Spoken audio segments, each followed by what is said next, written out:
All right, what's up, everybody? Aaron here, back with John G. We were just recording a Zoom session for our part two. We've been talking for about 30 minutes and had some internet issues, so we had to start completely over. So, John, So welcome back. in our chat, we did cover a whole bunch of great stuff. We'll try to do it What I again. remember, what I remember from it was I introduced myself. So I've been training for 17 years. I'm a brown belt under Sensei John Gerondidakis at Trigon Academy. That's the school I teach at. I've been teaching there for 9 years. I have a lot of loyal students and a lot of brand new students who have done both old school and whatever we're doing now. You can call it ECO. Under me, I teach every 3 to 4 days. I'm Wednesday and Sunday. I teach a free class on Sunday just so I can practice coaching and get more hours on the mat. It's usually an hour and a half or 2 hours. Um, I'm looking to get more classes for sure, and I want to be coaching jiu-jitsu way more than I am now. I used to do it more, but my job took me at night, so I'm looking to change that though and get my hands back onto more full-time coaching because I love it. I love studying it, talking about it, and Aaron's one of the guys who unknowingly got me into a really huge community that he runs. So, Aaron, if you could quickly introduce yourself for my students because they're going to listen to this, need to know who you are. Yeah, so Aaron, my introduction would be I started training in 2006, so about 18 years ago. I had about a 5-year break while I was in the military, and then a couple years for COVID. So all in all, about 12 or 13 years actively training. Started teaching in about 2014, and trying to figure out a way to make training different, kind of beating my own path and um, trying to do something different until I came across Greg around COVID. Um, was able to drop into his school and connect a lot of dots and get connected with a bunch of resources, and threw a couple posts on Reddit where I was a moderator. Found a couple people who were interested in the approach and had some resources and some experience. So started this Discord, and December of 22, about 18 months now. Uh, and yeah, it's just kind of grown into a community of people now that we can network, share ideas, and help each other advance the level of coaching in jiu-jitsu. To clarify, you're talking about Coach Greg Souders, the owner of Standard Jiu-Jitsu in Maryland, right? Correct. Yeah, I don't know. A lot of people might not know exactly his impact on us. Oh, gotcha. But yeah, I know in so our community, he's huge, right? yeah, he's kind of the catalyst that kicked it all off, and at least brought it out into the light of there's a different way, or you know, at least it's okay to think about doing it differently. Think about training um, differently. But it's not enough to just listen to Greg on podcasts because that for me was like not what actually dragged me into it. Um, I think listening to Kabir, I don't know how the heck I discovered him before I discovered you, or I discovered you guys at the same time. But I listened to Kabir talk to someone, and then I listened to Kabir talk to someone else again, and I'm talking about Kabir Bath, a guy who owns a school in Vancouver. He is he's an awesome interviewer too, and just like love his podcast. So I think that listening to him helped me access it a little bit more right at the beginning, and I might have found his Discord on his YouTube. I don't actually remember how I found your Discord, Hmm. um, where what that video was that got me into the Discord, but it was definitely a YouTube like link or comment Yeah. because So I most know that people was, now. Oh, go ahead, go ahead. I was just saying that I know that was uh, we sped through that introduction because we've already done it once. Yeah. Sorry, but go ahead. Just we can jump back into what we were talking about So we got before. into injuries. We were talking about how when you just drill the same move over and over again, you are kind of hitting the same tissue on your body over and over again. And say you're in a gi class doing a bat choke and you have a pre-existing elbow condition, like one of my students, that inflamed his elbows. So now his elbows are killing him the next day. And like when they come to eco, even not eco, when they come to my CLA class, which we did clarify a whole bunch of stuff, kind of lost it. So I'll try to jump back in and re-clarify that stuff for you guys. But CLA is constrained learning approach. And it looks like from the participant, it looks like you're playing a bunch of games that are slices of the live environment that we have to deal with when we're doing grappling with a person who's not cooperating with you. So the guy is actively trying to stay balanced, trying to access your inside space, trying to pin you, trying to isolate your limbs, trying to strangle you. All of those things are happening at the same time.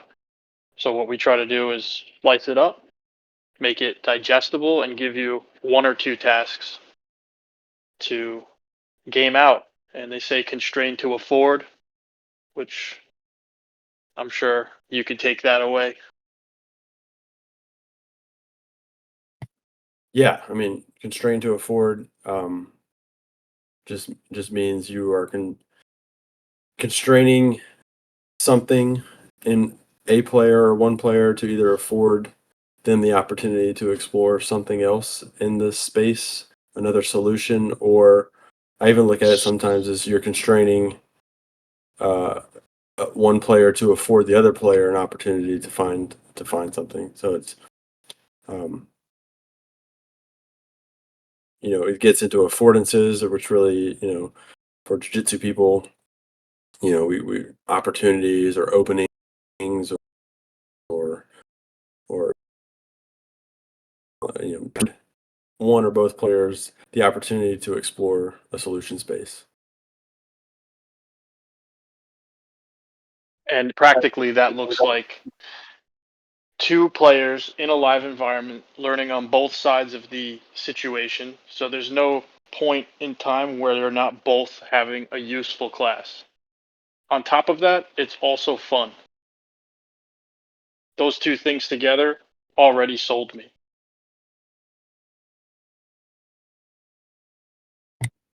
Yeah, I think the fun part is what sold me too, is because at the heart of it all, like the only reason I ever do jujitsu, and I tell people this like all the time, and I don't mean it to be a bad thing, but even when they make the argument that this approach would be good for kids, but I don't see how it would work for adults, my argument is like just treat adults like kids. People just want to have fun and they just want to play a game with their friends. Like we all are really kids at heart, I think. And um, I think really like if you approach it as making a class fun, you're going to be successful. And it's like And fun but effective.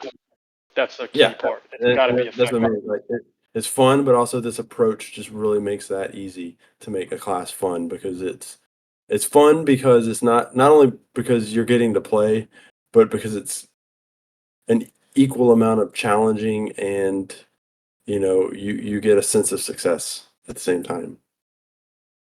Yeah, there's also like now if I want, I can dig into my coaching abilities, my class design abilities, and I could do if I want to do it, and and I just want to go that route. I could just teach a fully traditional class at any time. Not all of us can, but now I could also take my CLA and my understanding of eco and also run a class like that.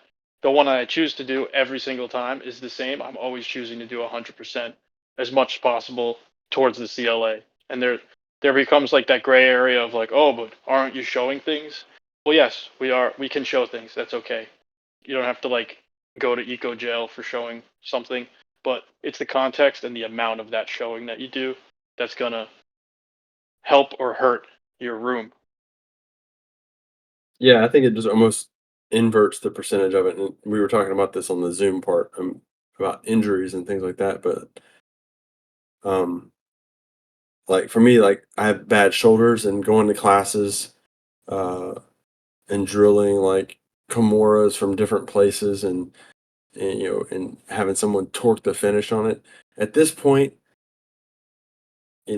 especially now that, from the CLA approach, like you only ever need to know how to do that like one time. And once you know the the range of motion that you need to twist an arm in order for someone to tap or break, that invariant thing and work it one time. There's no need to do that over and over and over, especially like for years and years and years. Like now it's just a matter of playing the game to get to situations where you have a bent arm with the control needed to twist it. you know? Yeah, I agree. There's like this misunderstanding from the outside and the inside group that we are not allowed to show anything anymore, and if you show something, it's the wrong way, and you don't know what you're doing if you're showing something. That's because they're taking what they're hearing from the one or two things they're listening to, and they're just making like firm judgments on it instead of like actually talking to people in the community and seeing what they have to say beyond just listening to the most famous people in the community, like Greg, who are like, I think he's a rock star. I absolutely love what he has to say. I couldn't probably even hold a conversation with him for that long because he's just so smart and beyond my level of energy. But like for other people coming in, that's the first thing they do is consume that content. And those earlier podcasts where people like aren't really critically engaging with him, they're just like circularly arguing with him, and you can hear them like kind of with the cognitive dissonance that they're stuck to instead of like actually curiously like listening to what Greg has to say. And there's just a lot of that right now, misrepresenting like what's going on with like eco as an approach. It's sort of like a war of ideologies, and it's a threat to like traditionalists versus eco guys. It's actually a cultural thing. Like I train in a gym that does a lot of traditional stuff, but to be honest, when I start thinking about it, they do other martial arts that are intended to be traditional. Like Goshin jiu-jitsu is something we have at our school. That's intended to be traditional. They do live things in that class though. It's not like completely dead drilling. Like they're doing live stuff. We have stick weapons and knives fighting. I love that class. When we go live, that's probably one of the best things you could do is just hit each other with sticks, try not to get hit. Like that's is there another level we could go with that with liveness? Yes, I want to apply CLA to those other styles that we have, like striking CLA and like weapons fighting CLA. That's part of something that I want to break through as a coach and be able to do this stuff that we're doing with grappling beyond the scope of just grappling. Also fascinated with running a kids class, and that's why Kabir is super rock star with that. Yeah, there's quite a few people in the Discord for for hemo, and, and I know I get that wrong, and I'm not even involved in it, but is that like historical Yeah, European martial arts or something like that? yeah, it's something where they're just weapons fighting, right? That's how I think of it. It's either some traditional like this sword versus that sword, or this weapon versus that weapon.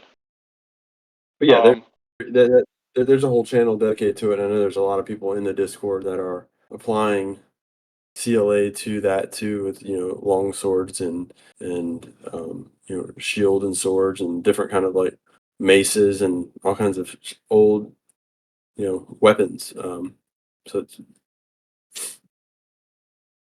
yeah, with the weapon stuff, like our school, the Trigon has a really awesome like niche with that because they have like a pretty practical like any weapon stop like any weapon you grab in your hand, the framework of what they're teaching for that like applies pretty broadly across the spectrum, like, and it goes with more commonly sized stuff. Like I don't assume you'll have access to a short sword and a shield, so I don't want you to spend a ton of time like training sword and shield if I have a limited amount of time to get you proficient, because we are more of a self-defense school, right? But they'll do knife sparring with like a rubber knife, and you have like hockey gloves on, and you're trying to hit each other in the hand, and like that to me is actually quite CLA without knowing it. You know what I mean? So there's some of that live stuff already built into even our school that I was critically evaluating. Like we are a traditional school, but we have so much live component going on that I think that I'm used to like more of that live stuff. Just doing those live sparring, those small sided games that we didn't even like maybe it's a realization I'm having right now that we do have a ton of live work there beyond just like, okay, murder each other, you know? Yeah. So I'm gonna try and catch us back up to where we were on our Zoom call. Yeah. And uh, so we were talking about. I was touching back on some of the stuff we talked about in our first call, where you said the biggest takeaway, or I guess leap for you since getting into CLA was, understanding ecological psychology and the concepts behind direct perception and um, us being able to self-organize our movements around a task made you see the game differently and understand that we had been or a lot of people have been ignoring major parts of the grappling space as we are training, and kind of talked about how that kind of bleeds into uh, environment design and practice design, where some schools who don't have a curriculum or an understanding of the game kind of get stuck on training around positions or organizing around submissions in their classes, and not really um, equally touching parts of the game over a long period of time. So then, as a quick summary of, I don't know if I missed anything on that, but that's kind of where we left off, and we were going to talk about just environment designing of environments and practice and design in general. Yeah. So even the process of being conscious that there is more to coaching is going to make you a better coach. There's a lot of resources for us when we want to learn about environmental design and what's actually going on. Like when you look at your room, like the first thing, practically speaking, that you want to be able to do is pair your partners correctly, right? I've learned this the hard way. Don't put certain people with certain people. You got to use your discretion. Combining, you could even, instead of pairing in twos, pair in threes. That's one experiment I ran on my class, and it just did so well, you know. Um, Yeah, you're gonna control the vibe as a coach. You're gonna control the setting, the mood, how people learn, and from research and whatever discussion we're into, I find that a more calm, like fun, engaging environment where everybody's being constructive is a lot better to learn in than a hostile, um, you know, overly stressed environment where the people are like fearing for their lives or fearing for their safety. There should be no fear of that. There should be something where you melt that away with your language, with how you talk to the class. So if I just stand there and yell at you guys like a military instructor and interfere every time you try something, and there's a right and a wrong way, that's not how you're going to want to do it on the grand scheme of things. You'll push people away.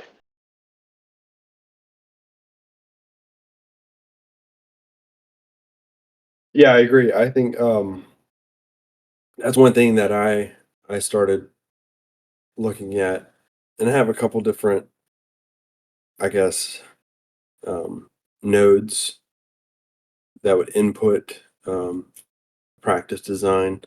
And one of them being what you said first is the pairing structures.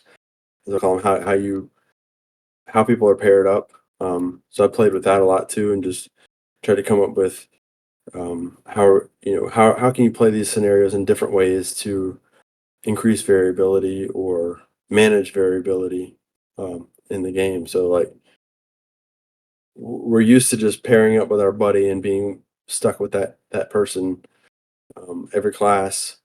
Um, but I wanted to look at different ways of doing that. So you have one-on-one, you have, like you said, you can do groups of three, groups of four.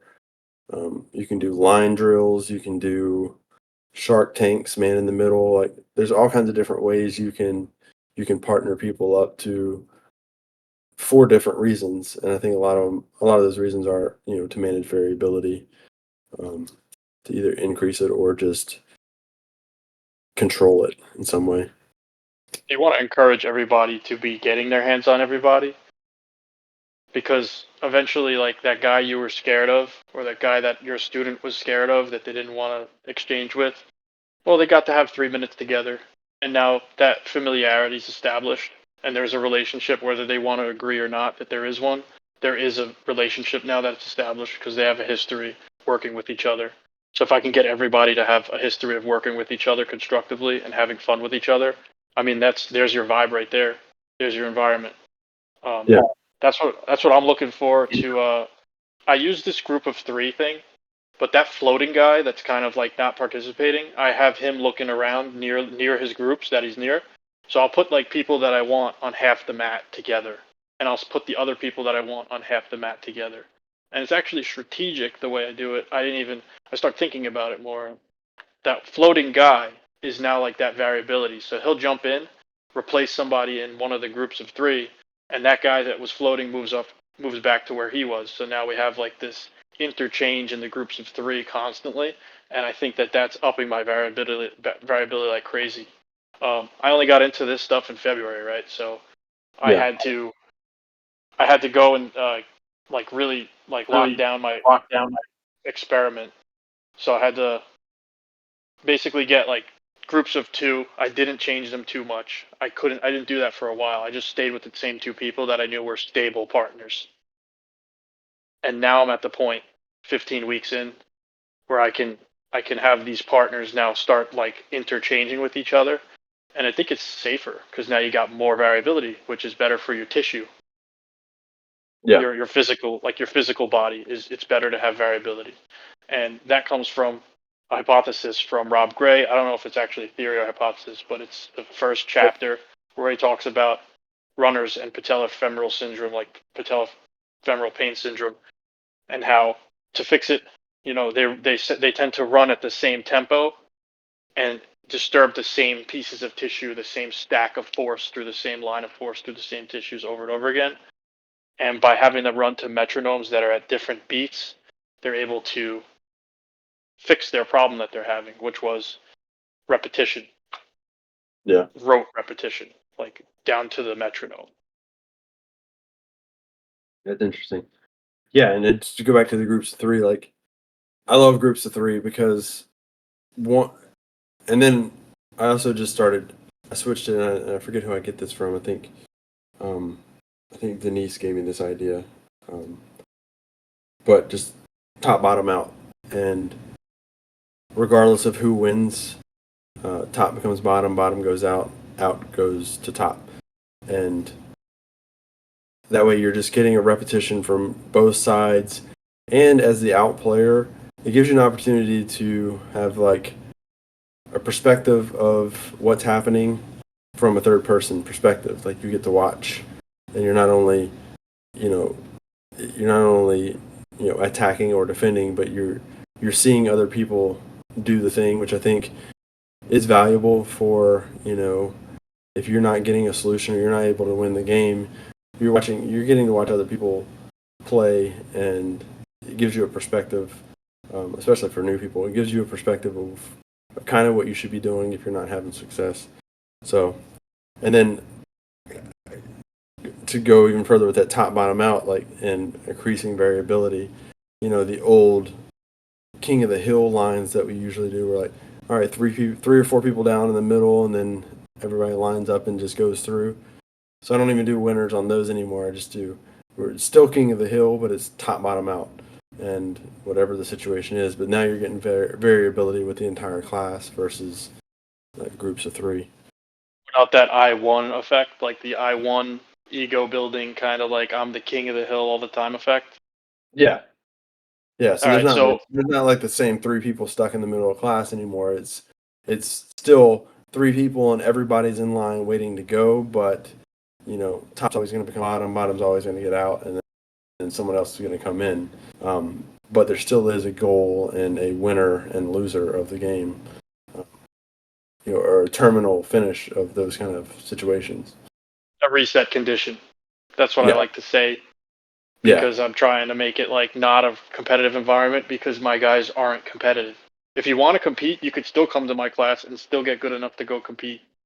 It's going to help you anyways, more than most of the other classes in the area, to be honest. I just need more time to actually do this. Like, I have 2 days a week, 3 hours, 4 hours a week that I do this.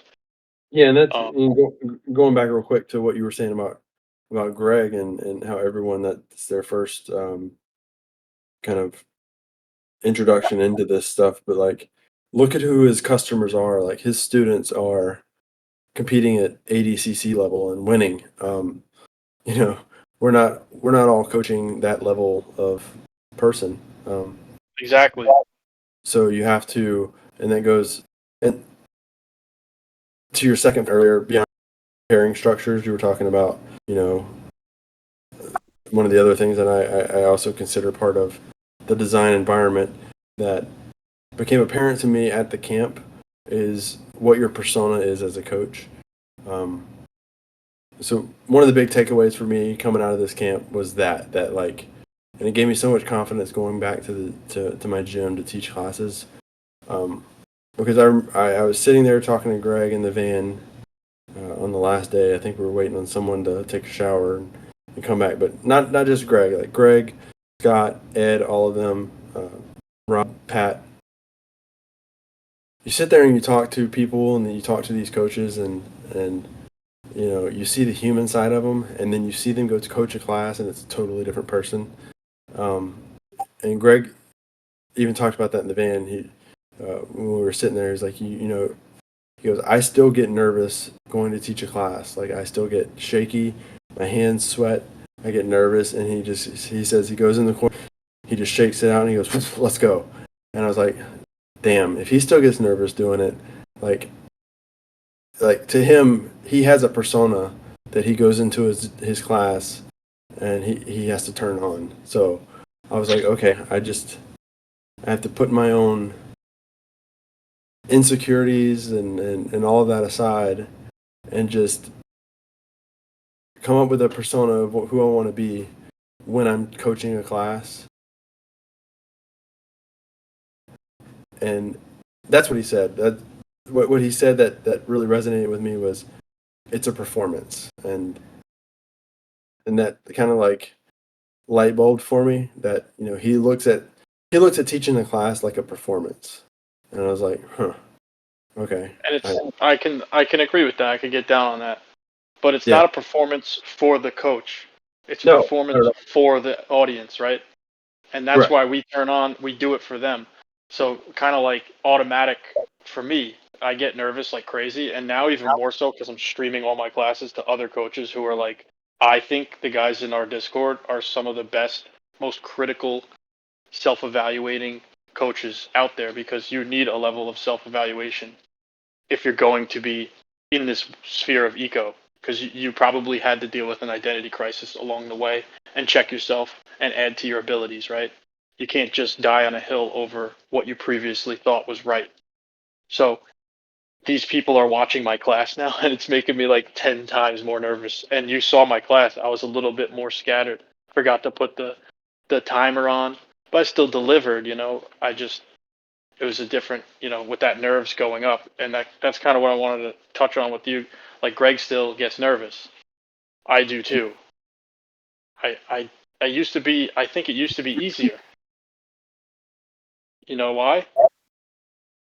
Because we would have a set thing to like fall back and rely on. Like I'm going to show De La Hiva guard moves today. All right, that's it. I don't have to think too much beyond that. I just have to like present it. But Mm-hmm. now it's like what? So session intention, right? This is something like new to me this week. I'm literally like now. I think talking to you helped me more become more organized because you seem to be like the other part of the yin yang that I am not. You're very organized. You can type things out. You can voice kind of like you can figure out and you're very organized. Like you've sent me things and I'm like, damn, this is brilliant. You know, some frameworks, all that stuff is really hard for me. I have some like photos. Anything you put in the chat, I saved in my phone. So I look at it, I'm like, damn, how does he like organize his thoughts like this? And then you sent me how you periodize your class, like by the minute. And I'm like, damn, I couldn't do this. It like makes me stressed out, like to think like that. But there are aspects of that that I need to challenge myself with to add, because I'm a really good improv. I could walk into a class and I could read the room pretty quick, knowing who's there, and I can design like my session intention on the spot. And then this is what we need to work on today. With the generalist idea though that's been going on, how we go into class and we touch on the whole game as it's going. Yeah. So I was like just playing like a generalist. Like my session intention was just touch every, like do 20 minutes of stand up, 20 minutes of pinning games, and 20 minutes of guard games. My intensity was so high that we'd get to like 40 minutes in, and it was like mostly stand up games with a couple of ground games, and then the guys were like shot because my intensity was way too high. So I over time have chilled out my class a little. Um, when you teach your class, you seem to be really organized, and I admire that. Like the way I want to watch one of your classes one day when you get a chance to do that. That would be super privileged for me to be able to watch that. And maybe some of the other coaches in the chat can start to like do what I'm doing, but I'm trying to normalize like us watching each other so we can add to each other's abilities, you know. What do you think of that? Yeah, I really wish I would have recorded my class last week because I think it's probably my best one, in my opinion, I've had so far. And to give you some props, like I think it had a lot to do with what we talked about, where I think I like to be organized, and I think that this I kind of lean towards this approach because I used to talk about how, I would show up to class and my coach would have me cover it without any heads up, and I wouldn't be prepared. And so I started like having classes prepared just in case because it really bothered me not being prepared.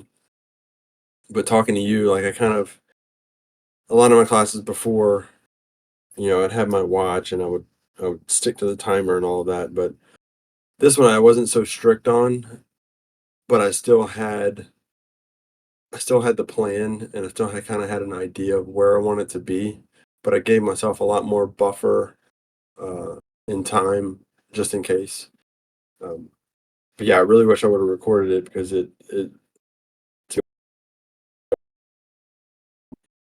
when I'm putting together, I know I sent you some stuff I kind of roughly put together, but I'm putting together something like a slideshow kind of document to visualize what I'm talking about. And you don't have to be so strict with how you do it, but I think it helps with planning just to at least understand how much time you're given. So but really make sure it's our 15 minutes, and I want to make sure them know that it's people doing jiu-jitsu or grappling. Um, I think some of it is my coach wants, the culture of our gym to be kind of more, like you said, fun and playful. So I do have to, put in some more of the why discussion and talking in there. Um, but yeah, I think being organized, or at least organized in planning, is good. Um, Not so strict on it in execution. So that's what I took away from our talk the other day. And uh, I kind of left. I didn't plan in so much detail, so that I had to basically constrain myself to, react to the room and pay attention to what was going on. Because after we talked, I kind of reflected and realized that, the past couple of classes I planned down to the minute. I was following a plan and not necessarily paying as much attention to what was happening. And those were the classes where people were like dying and almost puking in the corner. So, um, Yeah, you got to yeah, read your room, right? yeah. And what does that mean, right? What does that mean? So I think I've, after talking to you about it, and kind of gave me some confidence to go in there and ad hoc a little bit of it, but also, find a medium with how much I wanted to plan and how much I wanted to, um, give myself room to, on the coaching side, room to explore also. If I'm, doing that for them, I also got to do that for me, like challenge myself while I'm in there. Yeah, you definitely challenged me a bit to help me like open my eyes to being a little bit more organized. And like actually Rario, another guy from our chat, he watched my class and then he talked to me for like an hour after the class. And guess what? I got so much out of that because I'm open to self-analysis, and that's kind of a selfish part of the whole thing of me streaming is so I could get you guys looking at what I'm doing critically, and help me adapt. And like I'm always open to adding and subtracting things that I'm doing and modifying things that I'm doing right on the fly or even as a plan. So now my next little phase, you have probably had a session intention that you were mindful of going into every class, or at least most of them. I never even thought of it. I just walk in, I look at everybody, and I'm like, oh shit, okay, this is what we have to do today. Or like, this is where I want to start. We'll take it from here and see where we go. Um, it helps to be organized to a degree. There's a certain amount of adaptability, and then there's a certain amount of preparedness. I think my weakness is that preparedness, right? I don't have, I could go into the room and just like wing it, because that's just my talent. Even with music, I'm really great at improvising and stuff, and I hate learning songs, but I really can play over like any song. I can play guitar over like anything, really. That's not classical music because that blows my mind. But anyway, going back to how you structure your class, there are so many things that your coaches out there can modify, can experiment with, can change, can add, can subtract. But it's gonna cause you're gonna need to be able to self-evaluate. You have to be looking in at yourself, and if someone gives you criticism, take it not like as an insult, take it as an advantage, take it as a gift. You know what I mean? So in the past, like I'd be teaching like some complicated thing, some movement from here to there to everywhere. Let me get you to the inside position here and invert there. And I see people looking at me like their eyes glazed over, 15 words in, 5 words in. You know what I mean? Read your room. That's part of what's going on. Whether you're doing the new approach or the old approach or whatever you want to call this stuff, if you could just get better at coaching, do that. Don't worry about ECO versus IP or any of those abbreviations, right? And that's, I think, the core of like what you and me and everyone in the Discord is really talking about is like delivering a better product for your students. Whatever happens along the way are things that you're learning. But part of my challenge to myself is to put myself in the public eye and not just random people, but like actually critical coaches who are very knowledgeable from around the entire world, like in your Discord. And Yeah. that's me using my own embarrassment and nervousness, but to have an advantage and also to feature my students. Now you guys know my students, what they look like, how they roll. Um, and that's important to me that they get some of the spotlight. So when I do my own podcast, I can start bringing them on, and I plan on doing something like that. So you kind of leapfrogged me on that one, or at least launchpadded me. But yeah, I think like all of this stuff that, getting to the point where I have a practice plan that I could execute down to the minute. Um, so like even my class on last Monday, I didn't plan it out to the T, but we did an 8-minute standing grip fighting warm up. I had a block in there where um, I took the WWH concept from language of coaching, which is you describe um, what it is we're doing, why is it important, and how are we going to do it. So it's like an introduction to the class. Then I had 3 activities planned based around my session intention, and then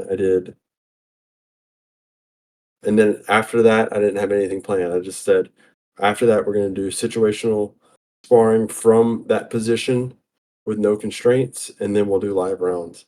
And I was able to do, the class went through all of that.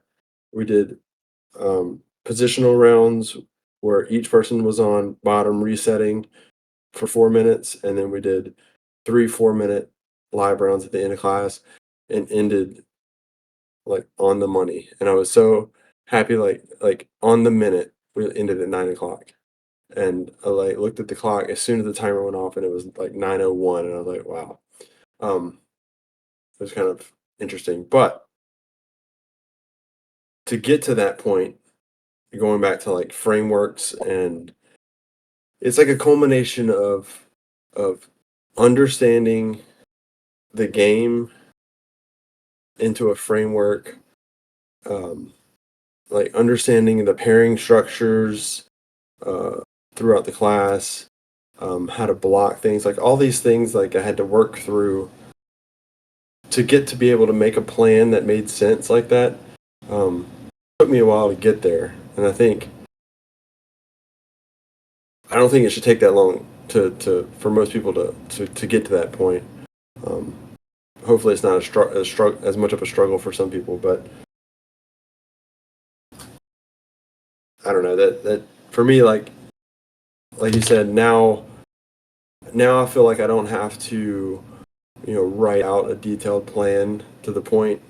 As long as I have a framework and how I like to understand the game and how I like to strategize things, now I can go into a class um, where my session intention is going to be. So my session intention on last Monday was we worked on pretty much the same thing you did in your class.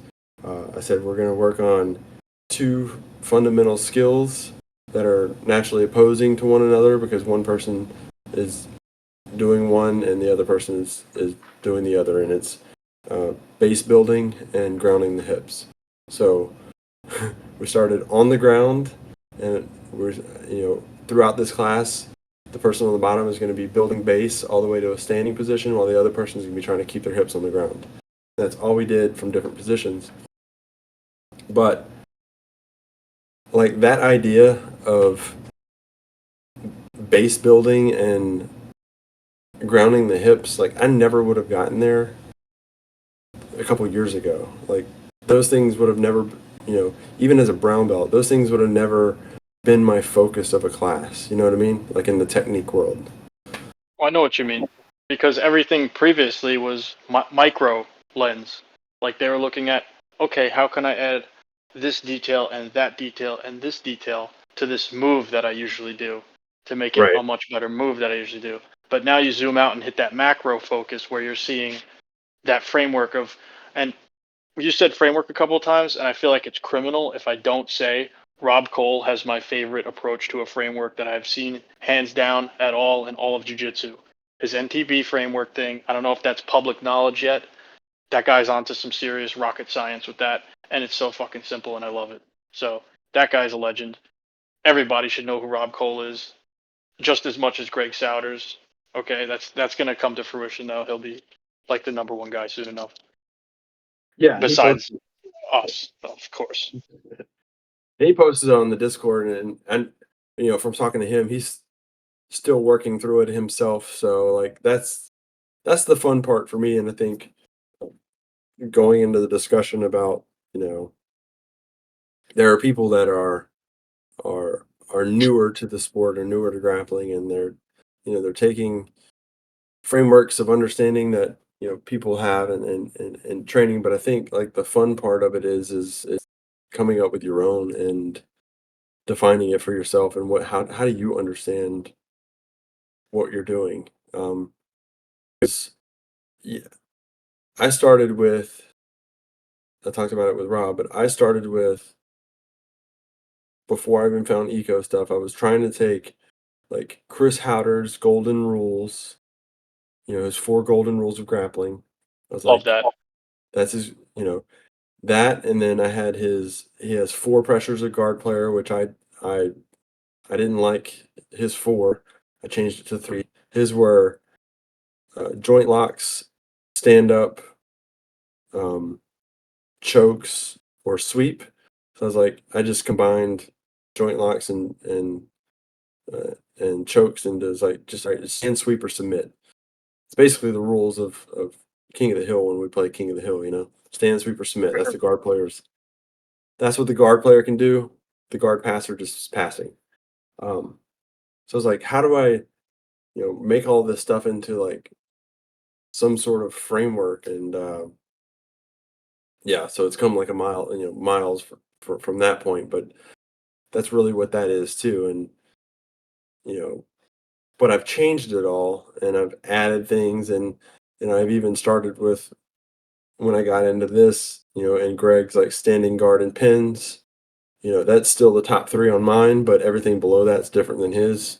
Um, I I think of certain situations differently than he does, and I think that's okay. Like how I think that's where coaching, um, that's where the art comes in a little bit. Because if every coach taught the same thing, then the only difference would come down to the people doing it. You know, it's like not every football coach has the same playbook. But You definitely. know. It's also your school, right? Like who's in your class. That's what your framework has to cater to. For me, Yeah. I don't have a lot of competitors. We have people who come to our school for a comprehensive, well-rounded self-defense kind of.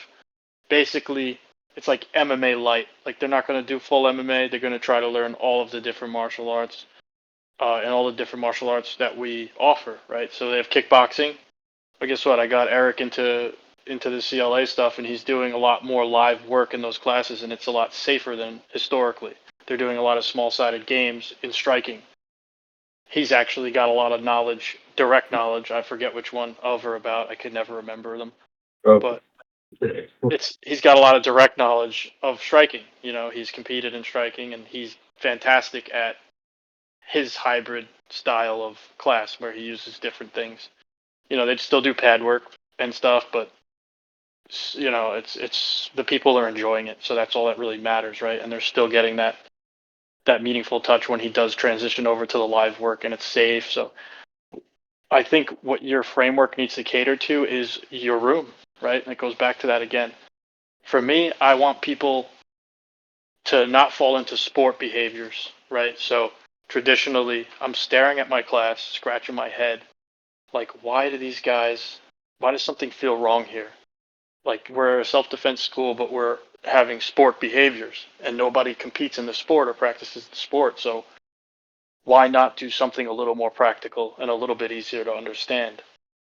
So standing up to neutral or standing up with favorable grips to take your opponent down and becoming top player is like number one on me if you're on the bottom, right? Everything else is like you're sitting there getting pummeled to death by some guy who hits you a couple times, right? And we forget, like, we want to be able to represent what we're training for, which is if these guys get into an altercation and they're down, I want them to get back up so they can exit the altercation in some way. You know what I mean? Yeah. So my customers basically, it's a mix. Like we like to fantasize about being competitors and we like to watch competitors and copy them. But if you're in a self-defense school, check yourself. Start working your grappling to be more well-rounded. Get rid of the gi because in real life they don't have it. They don't have the affordances of the gi to rely on. So when they come to no-gi class and they can't roll because they don't know how to grab people, it's a problem.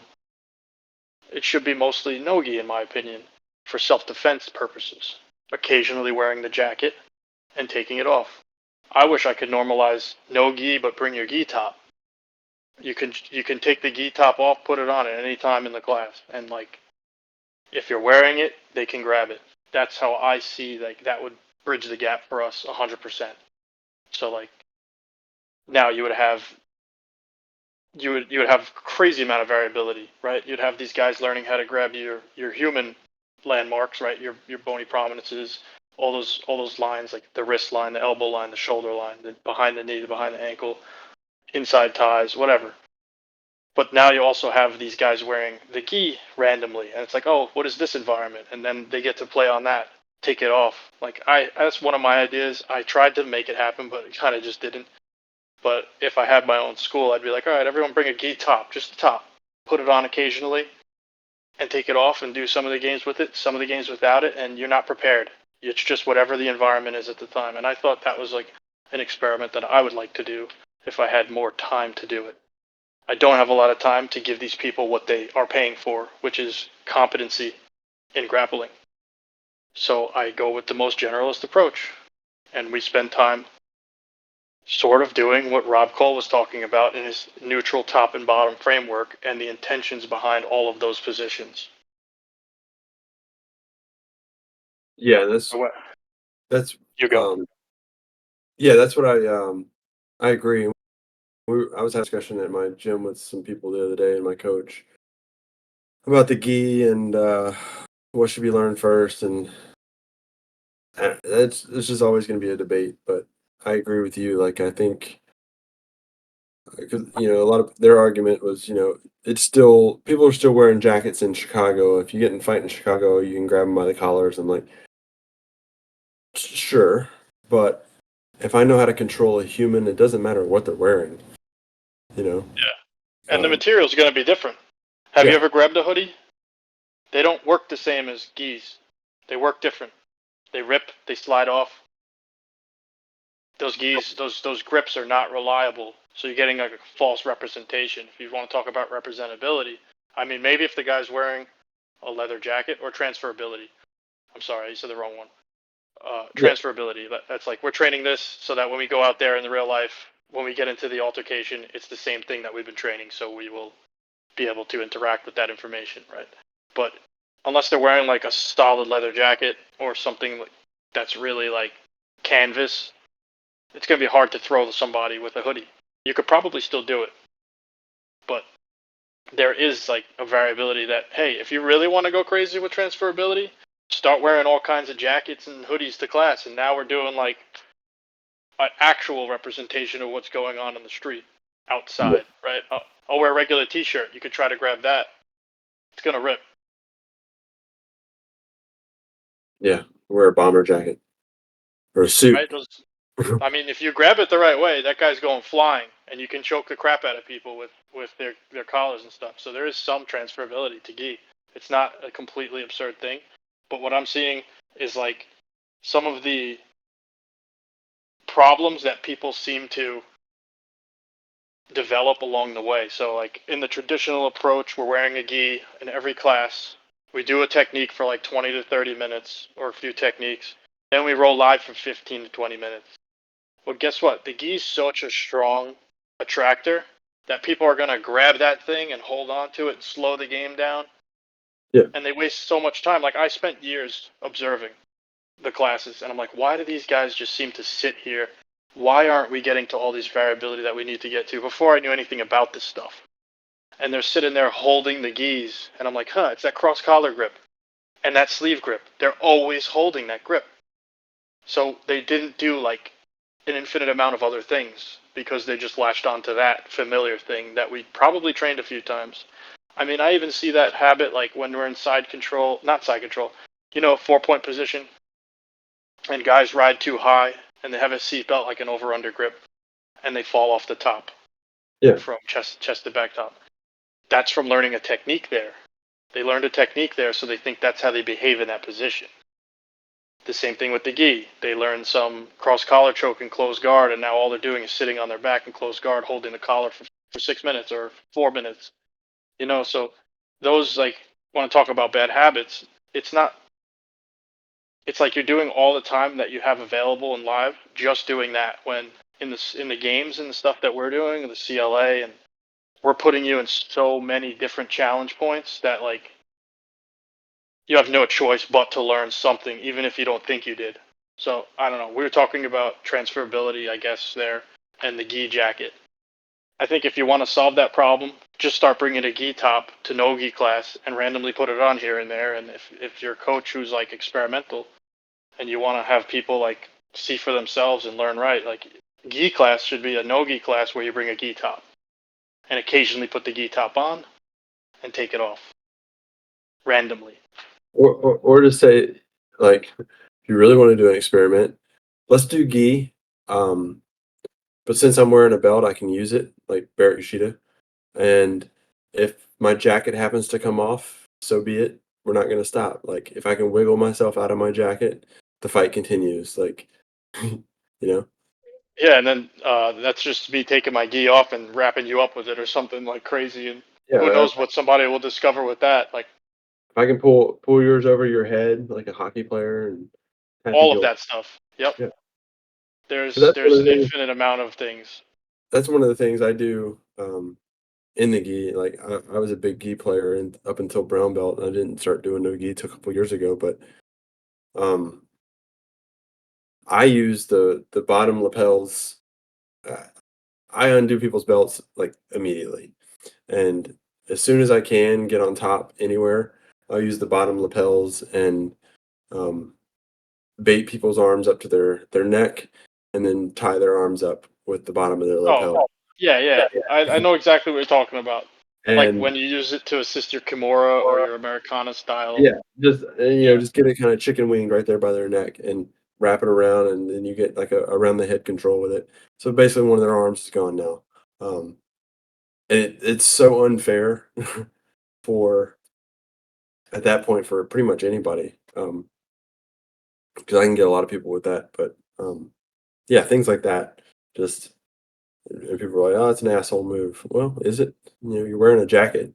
You That's like the gi versus no-gi debate, right? Yeah, yeah, It's it's like it's hard because people are gonna die on a hill over gi and they're gonna die on a hill over no gi, right? I just think that from a generalist perspective, if you want to be a decent grappler, okay, we have grappling classes in my school, and then a mediocre wrestler historically would come in and actually be like such an issue for everyone, even in the gi. But then when he puts the gi on, he's like, "What is this thing? They're controlling me weird ways I'm not used to." yeah, And it gives a false positive to the guys who are controlling that wrestler with those gi grips. Once you take those away, that guy is mauling people. He's on top all the time. You can't seem to get him down. He doesn't stay down.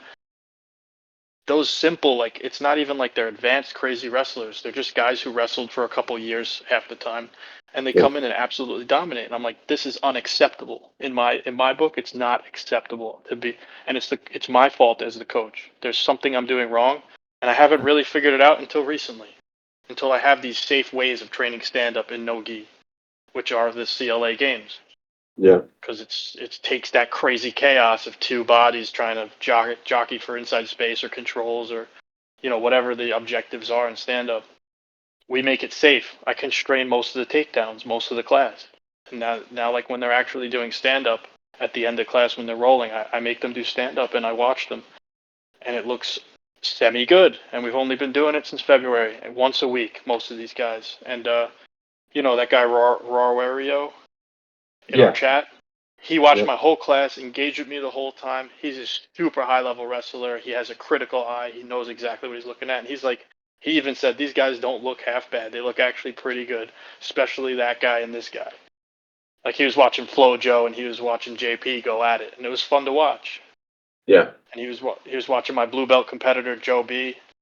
Joe's absolutely he engages with me all day. That guy he loves to be talking about this stuff, even if he's like not able. He goes to a school under a guy in Florida, and he flies back from Florida. I see him more than some of my other students, and I can't believe it.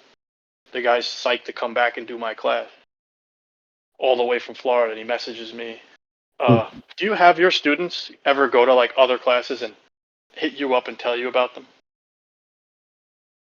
I mean, so I wouldn't call anybody I train my students, but I mean, I definitely have people that there are definitely people at our school that train at multiple schools at the same time. There's a guy that trains at a school across town that comes over here and like um, back and forth. But he usually he does like my classes because he's one of those like high energy kind of people. And if it's a technique class where people are sitting around, he's gone. But yeah, there are people that are like, I really enjoy your classes just because they're high energy. They're a lot of focus. I feel like I get a good workout and they're fun. They don't overload they don't overload your like cognitive load like or perceptual load. Somebody coined that term. I think it was Josh or you. I think The per, Josh, I got it the from Josh. percep. I like that. So the perceptual load, like, hey guys, good luck and go roll, just survive or try to escape. I don't even use those words, man. I can't say escape to my student because it means nothing. It's like a abstract cue, right? It's like something that's not even an analogy. I don't even know what the hell you call it. Yeah, So you'd say instead, like, use your arms to make frames, and T-Rex arms to make frames, or whatever it is. Don't be flat. These things, I say that to someone, all of a sudden they start moving, and I'm like, okay, it's intention. It's putting their focus externally into the environment so that they can use the information that's happening. Like sometimes people don't even realize that someone's completely accessing their head. I'm like, don't let them access your head, whatever that means, right? And they start to think like, oh wait, my head's being accessed, and then they start fighting that. Those little things are what make you a good coach, in my opinion. And so I'll observe a class randomly, no one in particular. I mean, even on YouTube, you can hear coaches like, "Don't you see the arm bar? The arm bar is right there. Don't you see it?"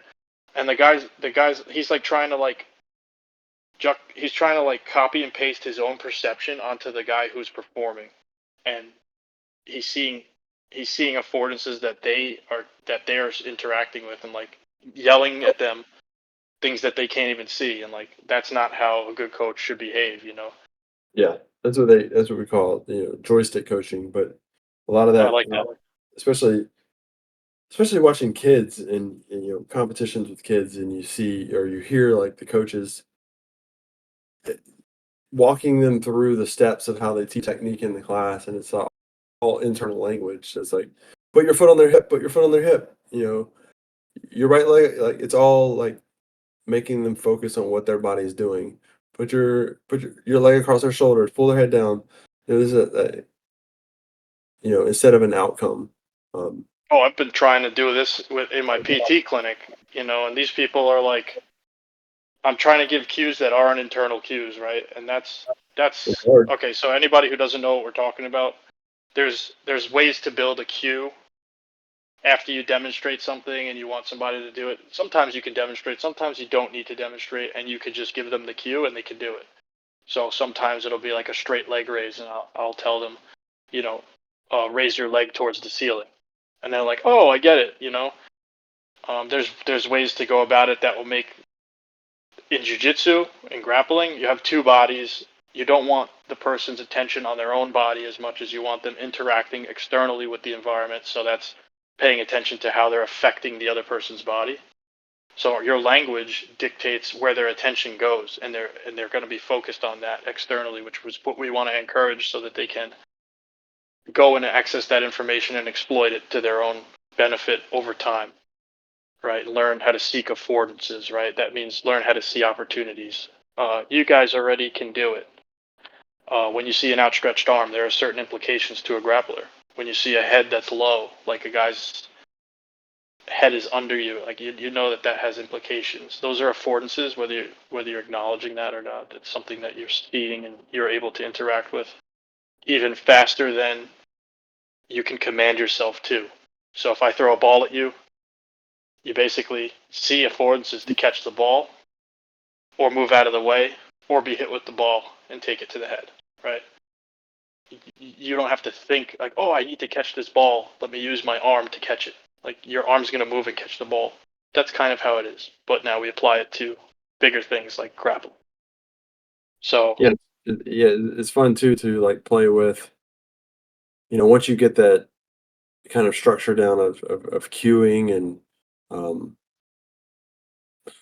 like there is a structure to it sometimes, and you get the directionality, and you probably know this from PT and whatever. But if you're telling someone you want them to lift their knee towards the ceiling, you have a direction, you have a target. Now you just start playing with like the verb that you use. Like exactly. where you're telling them to, I want you to, explode your knee toward the ceiling, or blast, or all these different words mean different things to different people, and they're how they perceive that word and act based on what you say. It's interesting how different people will act differently based on just a verb that you change in your cue. Like if you say Even going as far. Oh, sorry. Go. if you say Sorry. like explode versus something that's more subtle, like I just want you to push, explode. Push versus explode. It's going to be a gentle motion versus a very like explosive. There's an image attached to verbs in our mind. So when you say explode, they're going to act differently than if you said something like push. And it's really hard to not use internal language because it's like, oh, put your elbow in your hip, you know? I mean, Yeah. is that that's internal, it's internal language. Like, instead of like, oh, let's, crunch his head down towards his hips. Like that kind of a cue is like, oh, I see what he means. Like, affect your environment. Like, twist the cap off this Gatorade. Like, that's, you know, just stupid things like that. But they mean more to me now. Like, when I listen to cues out there, I'm always, so I go to my friend's class usually tonight. His class is in 10 minutes, and I usually watch him. But tonight I can't go. I have something else to do in like 15, 20 minutes. So I go to his class and I just listen to him. And sometimes I write things down, and sometimes I pay no mind, and I just want to see like how he's talking to his class, what his structure is like. And I gotta say, like, he's got it down without even having to like really deep dive too much because we talk about it, and he's coming to my class, so obviously I'm having an effect on him, and he has his own style, and I like it, So, like, if I had to choose a class to go to, I would go to his. Out of like all the schools around here, I would just go to his class because he understands like how to get that live environment going. He understands CLA. He understands language is important, even though we're early on. Like, that's what I'm trying to do too, is try to like. So I'm in PT all day, and I'm trying to download what these people are all saying to each other, and just like critiquing everything in my head all the time. Like, oh man, that was a bad cue, but why? Oh, this was a good cue. And then we could go as far as like the analogy. So, like, when someone's doing side steps, I'll make them pretend that they're holding like a tray of waters and don't spill the water so that they don't bobble around and stuff. Things like that seem to Mhm. like really add up. It really adds up. Even with squats, so many people can't do a squat, and the cueing squats is like unbelievable. They'll be like, "Oh, don't let your knees go past your toes." It's like, that's a pretty tough one. But how Yeah. about sit back and touch your butt to the seat? Like, that starts to help people. Oh, sit back and touch my butt to the seat. Oh, now their hips are moving backwards instead of straight down. Things like that. You said direction, dynamics, and description, right? That's Yeah. the 3 Ds of a cue. That's Nick Winkleman. That's not you and me making it up. That's somebody you can go as a coach, language of coaching, and you can go learn that stuff. And I think that is worth your time if you're a coach out there, or even if you just care about this stuff. There's tons of resources. Yeah, that's a good one. That's exactly what I was talking about, the 3 Ds where, you know, once you have that eh, and it is a good exercise to even just, either watch a match or watch someone else coach, and when you hear them give an internal cue, just making an exercise of yourself. All right, how can I turn that into an external cue? Um, I do that just in other classes that I'm in. I don't try to like correct everyone every time at all. But it's a good exercise. So one of them we were doing was like head and arm front chokes, or um, basically any head and arm. You talk about the perfect squeeze or whatever, and everyone talks about it's all internal. It's like your elbows, how you have it locked up, whether it's a guillotine or a north south choke or whatever. I think we were doing Darce's one day, which is a head and arm choke, uh, and all the cueing was internal, and it was like pinch your elbows together, you know all this stuff with like your chest and your hips. And I just told the guy I was with, I was like, I just used an analogy. I said, imagine, I said, those watermelons that are like the size of a basketball. He was like, yeah. I said, imagine you have to hold one of those on your chest, and like with your arms holding your elbows with the watermelon in between your arms, um, squeeze like you're gonna make that watermelon explode. And like I nearly went out on the first one, and this guy was like brand new, and I was like, That's yeah. awesome. I said, yeah, you got it. I was like, that's it. And he was like, well, what did I do? I said, does it matter? I was like, that shit was tight. um, so And that's understanding how people can can interact with what's going on in front of them instead of like putting the attention inside of their body, which is confusing. It could be pretty confusing. Yeah. It disrupts them from what's going on outwardly. So when you said like crush that watermelon, he's like, oh, I've done something like this before. This is the squeeze he's talking about. Yeah. It's the effect that you're seeking more than like the rote, like this is how your arm behaves in this position. No, Yeah. it's going to be different every time. Yeah. They're worried about like, is my arm on your neck? Is your like, don't worry about any of that. Just squeeze the shit out of it. And And that's where like the coach and learner with the co-adaptability, like you're like on the fly designing your language depending on the person and they're like what you think they've experienced, where you think they're coming from. Like yeah, because I mean that it worked on that guy, and you could probably walk over to the next group and use the same analogy, and they'd be like, I don't understand. But you just got to come up with something else. and to go back to like what we're talking about, if we zoom back to this whole conversation and what we're really talking about is we do a nonlinear approach to teaching and learning, and Mhm. there's also a linear approach to teaching and learning. So underneath everything, for the guys who don't know and they want to know more about what we're doing, we see perception and action as coupled, which means it's simultaneously happening. So you're perceiving and acting at such a speed, you're getting the information that's crazy fast that you are interacting with before you even have time to truly like make a decision.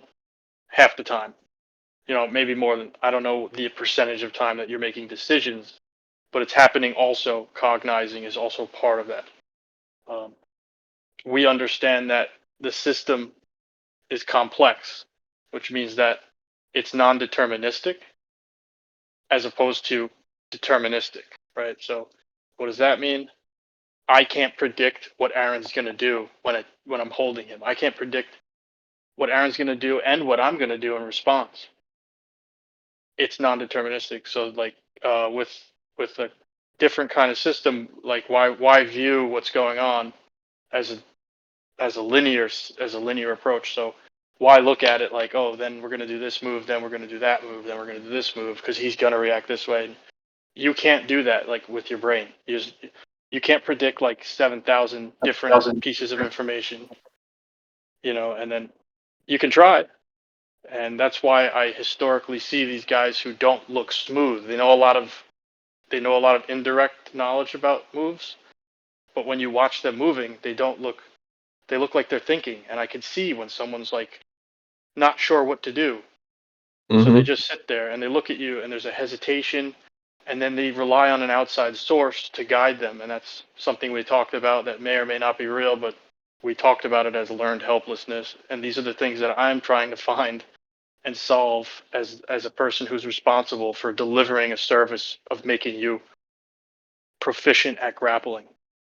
And so basically the biggest thing that me and Aaron do that we're looking at is we're approaching learning from a nonlinear perspective, understanding that the system is complex.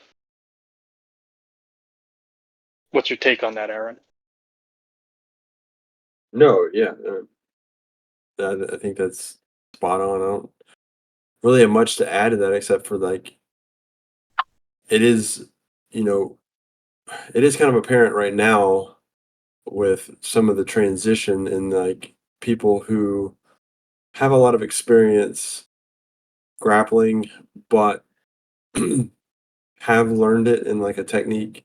When you talked about like non-deterministic and non-predictable, I I see a lot of the same things like you said. Like you can see when people are stuck and don't they're stuck in a pattern that they um, a movement pattern that they have practiced over and over and over, and they don't have anywhere to go, or they don't have an answer for something that's happening. And at least like now knowing and just doing something like sometimes they are predictable at this point, for me at least. Like I know people and I know some of my training partners well enough now to know like his preferred movement solution is this, and I know that's what they're going to go for, and I know that they're not going to have an answer if I do a certain thing, or just throw kind of a wrench in their system. Um, so like that's kind of been kind of eye opening to me too. Is these people who are brought up on drilling and techniques, um, it's really obvious now when they are hit with novelty, and it really does destabilize their entire system. Like if you do something out of the ordinary to them that they have never seen or they're not prepared for, or you know, I even have people say like, you know, you should have done this. Like, um, why? Why should I have done what you predict me to do? Um, that's not that's not what we're supposed to be doing here. But Yeah, that's interference, right? When like yeah, what level that person thinks they need to interfere to tell you, you know, intervening, you know.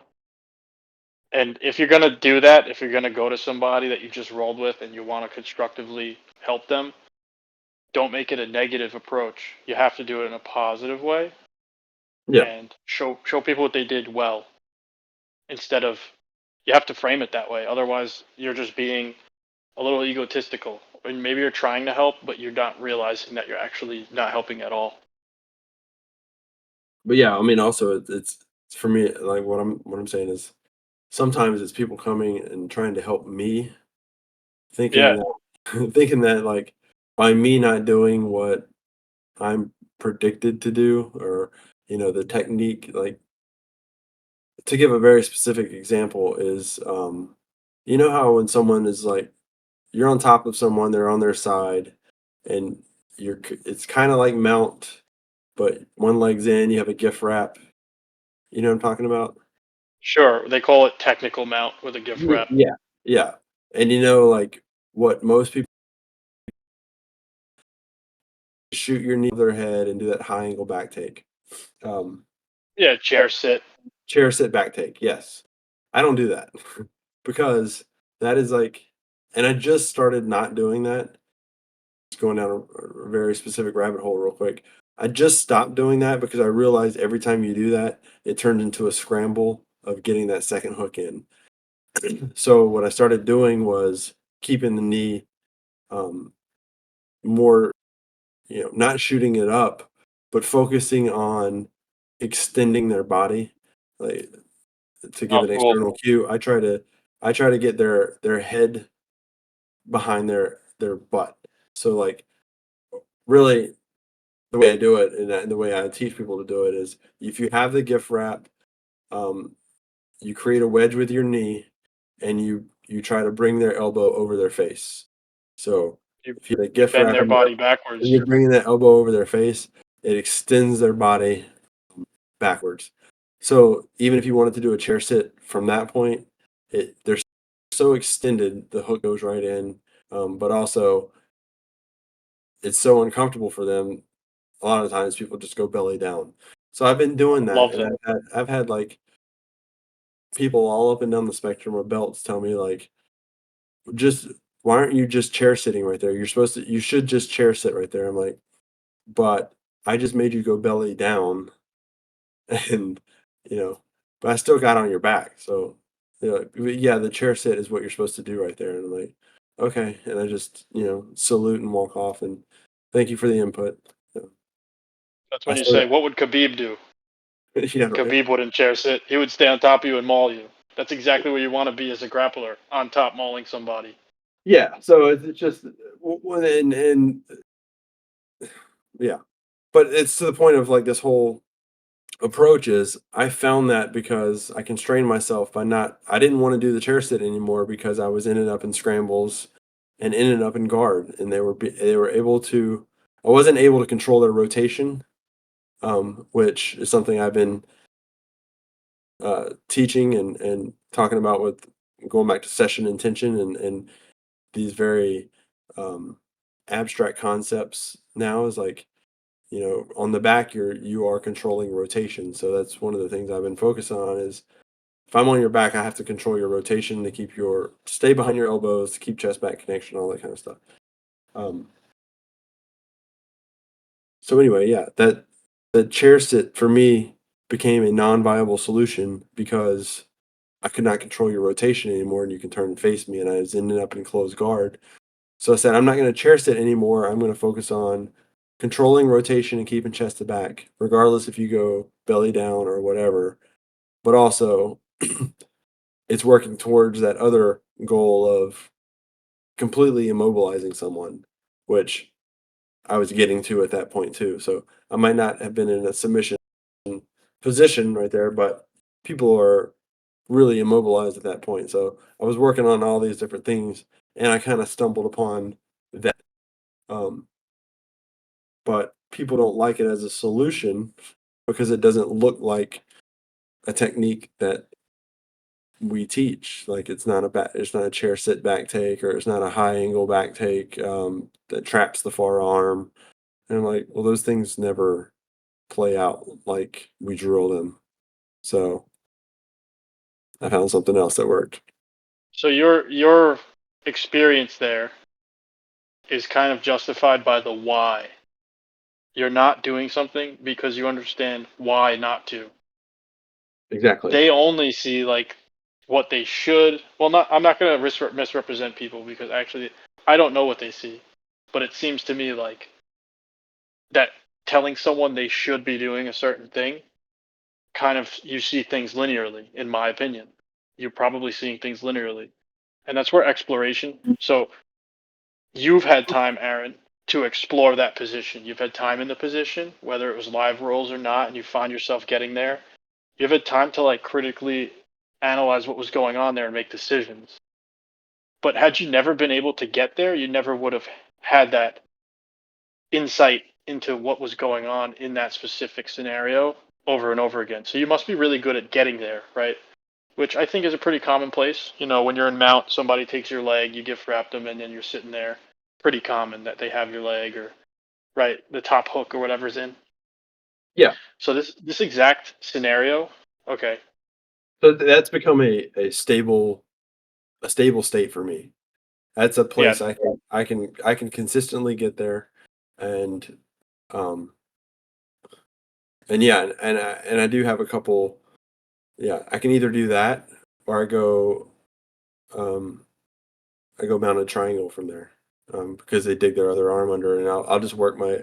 But it goes back to the other thing is like I'm always working in intention of staying on top. So that was the other thing is like I don't want to fall back on an arm and try an arm bar because then I'm gonna end up on bottom. So all this came out of other constraints of me staying on top. Like I try to finish arm bars from there, while staying up there. I try to work my foot over that arm that's on the bottom to get a triangle, and then I'll fall back. If I get a seated arm bar from there, or if I get I'm sorry, if I get my leg triangle from there, I have learned that a seated triangle is much more stable base than a leg over a head and a leg over the body, like a traditional arm bar finishing. yes, They can stack you like that, but if you can triangle your legs, it's a much more stable base, and you don't get stacked back on your shoulders. So I can finish the seated armbar. So all these things, and then kind of rolling back up into that position. So all these things became solutions off of that hub that were found from constraining myself from giving up top position. exactly. And I think that you learned this in a nonlinear fashion. Yeah. Nobody can show you the amount of things that you understand there. You can try, and it will be an attempt. And I'm going to get to an example in a second of exactly what I'm talking about with what you're talking about. But in the nonlinear approach that we're using, the emphasis is on exploration. Number one, biggest thing, exploration. What does that mean? You, Aaron, have explored in that position and understand the information there, the limits of it, the implications of it, the small nuance, how all of these different ways that that guy could most predictably be moving, right? Because he's not just going to up and levitate and fly away. We understand that he can rotate. We understand that he can try to build a base, and we're not letting him do that. We're pinning his shoulders and hips. This is a great place to be. It's very discreet, controlling. And I like that you decide, hey, I'm not going to dive on the back, even though I know this affordance is here. And that's where the games are designed, right? You Right. know this knowledge there. you're going to take this to your students and be like, okay, guys, we're going to go in this position, but you're not allowed to. You're just going to stay as long as you can, right? Or whatever. You can linear, put them in a different task or whatever you want to do with it, but you could also just task them to hold it as long as possible, and that's how they're going to get that exploration there that you got. Even for the guys who aren't really that great at getting there, now they're there and they're like, this is strong. I see some information here, and then you start tuning them into like, oh, this is what you want to be doing constantly, and then we get that exploration, and that exploration comes from the nonlinear approach. It's hard to have exploration in a linear approach.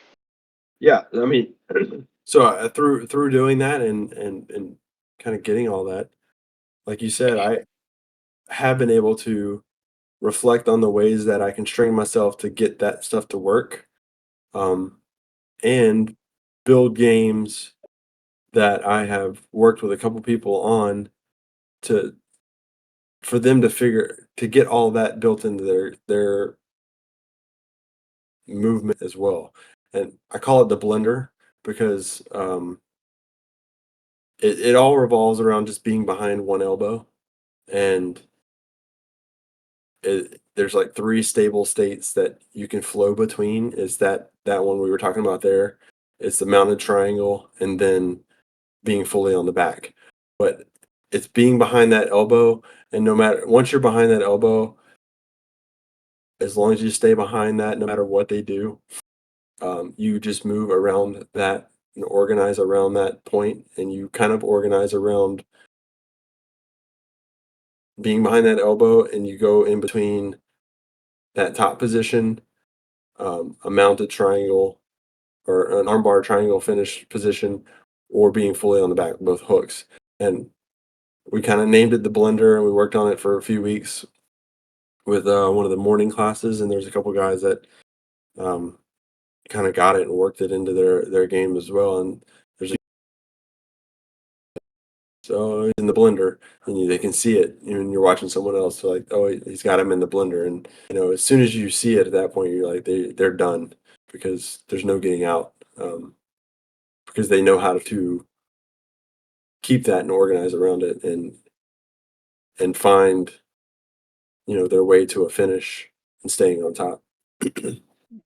For you and me, is that, from my understanding, is that a metastable attractor well? Is that what that is? Like mount. Where does that name come from? Like, not, I know we're controlling, but like if you leave people alone long enough, they'll eventually be mounting on each other. Yeah, that I just call it a stable state. I'm not sure like what Stable the state. Cool. yeah Because it yeah is something that will happen over and over again, and I think that you named it, and it's worth the name in your context with your room. Because now when they're there, they're like, oh, I know this spot. yeah. This is familiar, and that familiar information is really important to exploration. So to build off of what we're talking about, I recently watched. There's a brand new Craig Jones seminar, right? It's about I watched, 17 minutes long on YouTube. Did you watch it already? I watched like the first 5 minutes where he was talking about games and uh,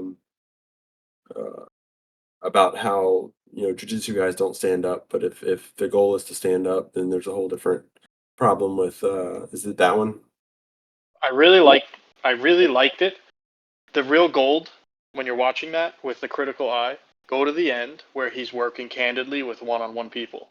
He gives an internal cue to keep your knee tight, and then watch what happens. All of a sudden, he immediately posts his leg and his knee's not even touching the guy.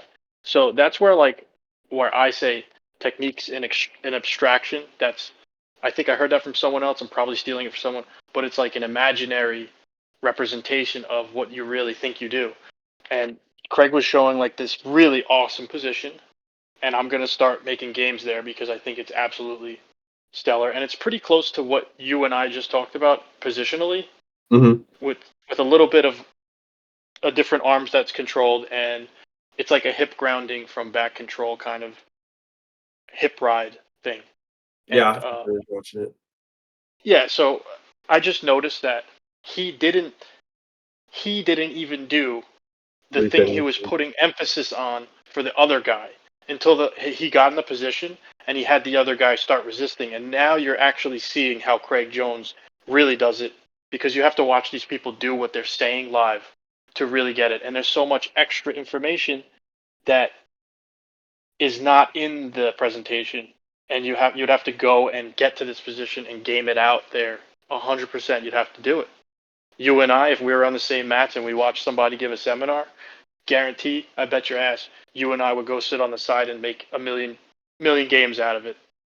Yeah. And that would be much better than just rehearsing the one linear thing, because the linear thing dictates, oh, you're doing this right or you're doing this wrong. We're in the nonlinear approach, so there's going to be variability that you need to adjust to, and that information's changing while you're interacting with it. So you see Craig right at the end of the video, he's like, oh, you got to put your knee really tight here, and then the guy moves and he posts his leg out immediately after he says it. First off, he's giving an internal cue, which kind of doesn't help the situation, but then Craig posts his leg out and he's like, actually, and then he changes his tune and he starts giving a different cue, and I'm just like, huh, interesting that I see that right now. Like, it's so relevant. And now every time I watch techniques and stuff, I go and try to find that person rolling to see what they actually do, because there's a huge difference in what people show. Even myself, I used to do this when I was teaching a technique back in the day. I'd be like, all right, now move around, and I'd try to move around, and I'd be like, what did I just actually do different? And like, I'm interacting with the information in front of my class to show them how I would move if I got resistance. Like, little did I know I could have gamed it out and got into this stuff years ago, but Yeah. 15 And weeks in now. there's a couple of guys in my gym that I've been working with and are aware of this. They're on the Discord, kind of lurking, but so like they understand, but it's kind of like one of those things. Now, you know how when you used to get advice, or like you do something to someone and they're like, "Well, how did you do that?" And a lot of times we, stop and break it down and like, "This is what I did. I put my hand here, blah blah blah." Like, so if I do something to you and you're like, well, "How did you do that?" I'll just tell you the outcome I was trying to get to, and then say like, "I was just trying to do this, and whatever happened because of that." And I know that sounds like a jerk response, like an asshole response to give to people, because it's kind of like that, you know, the old advice of like, just don't get mounted. The only best way to get out of side control, don't get put in side control. It's kind of along those same lines, but it really, like, to them it makes sense because they know what I'm talking about. So like they're like, "How did you do that crazy thing or whatever? How'd you stay on top?" Or, when there I was like, "Well, I was behind your elbow and I was just, you know, my goal was just staying on top. I didn't care about anything else. And whatever happened happened. It might have looked cool, but that wasn't my goal to look cool." Um, so I don't know if you do that, or like if you come across that where it's kind of along the lines of what you're saying. Like, I don't stop and deconstruct, or what do you call it, like task simplification, um, break down step by step of what I did anymore.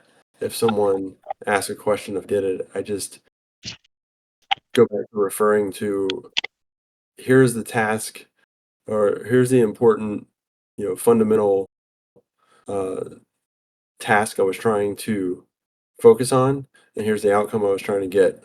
And whatever movement you think was cool, whether I did a cartwheel or flipped over your head, whatever, um, that wasn't the goal, but you know what I mean? So Yeah, I'll be like, I accessed your head, and that's where it all went downhill from there. Or yeah, you know, or like, I'll try, because even if you try, Aaron, to like tell them linearly how you did the thing that you did non-linearly, it's gonna be pretty tough. Like, you well, can break it down to the best. and that's what I'm saying. Like, even like you're saying, like even Craig Jones, like when he, even guys at his level, when they get asked a question and he has to stop, slow down, and break it down, like you said, like he'll break it down and explain it, and then not do it the way he just explained it, because it's he's not doing it. Um, he's not doing the task as it would be against resistance.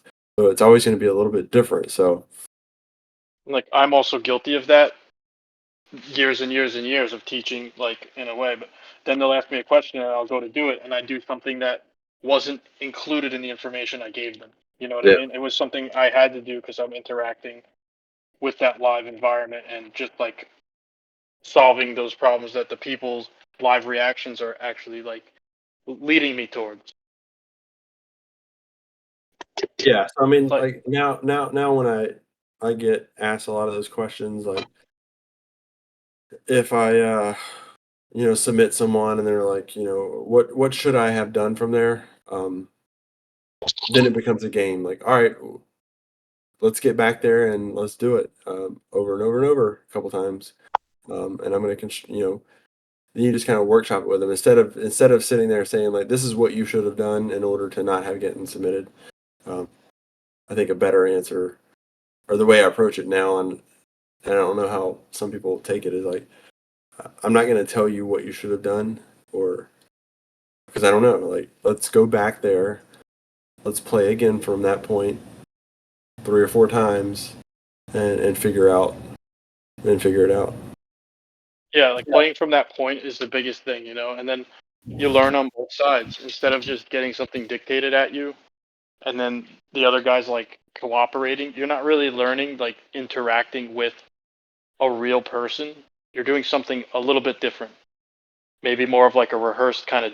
It falls into almost dance for me, or like Yeah. not like an improv dance, but like a scripted dance, like a maybe a ballet, or I don't know how that works, but I think that's the more scripted of the dance arts. So it's a non-linear, it's a non, you can't predict it. So it's like, how are you going to treat that system and that information? You got no other way to do it but Well, treat it the way that it actually is. I'm not thinking about when much. That's like if we get out, because this one happened. For example, you know, it was straight, straight, um, and I just stand up on it, and then kind of like got their legs out and mounted. And he asked me after, like, what do I need to do to finish that straight ankle? I was like, all right, let's go back and do it, or whatever it was. But I was like, the key thing is I was able to stand up on my foot. Like, and you're in a leg entanglement, you have to keep my hips on the ground. Like that's number one. And Right to that's a game. gem. that's Yeah.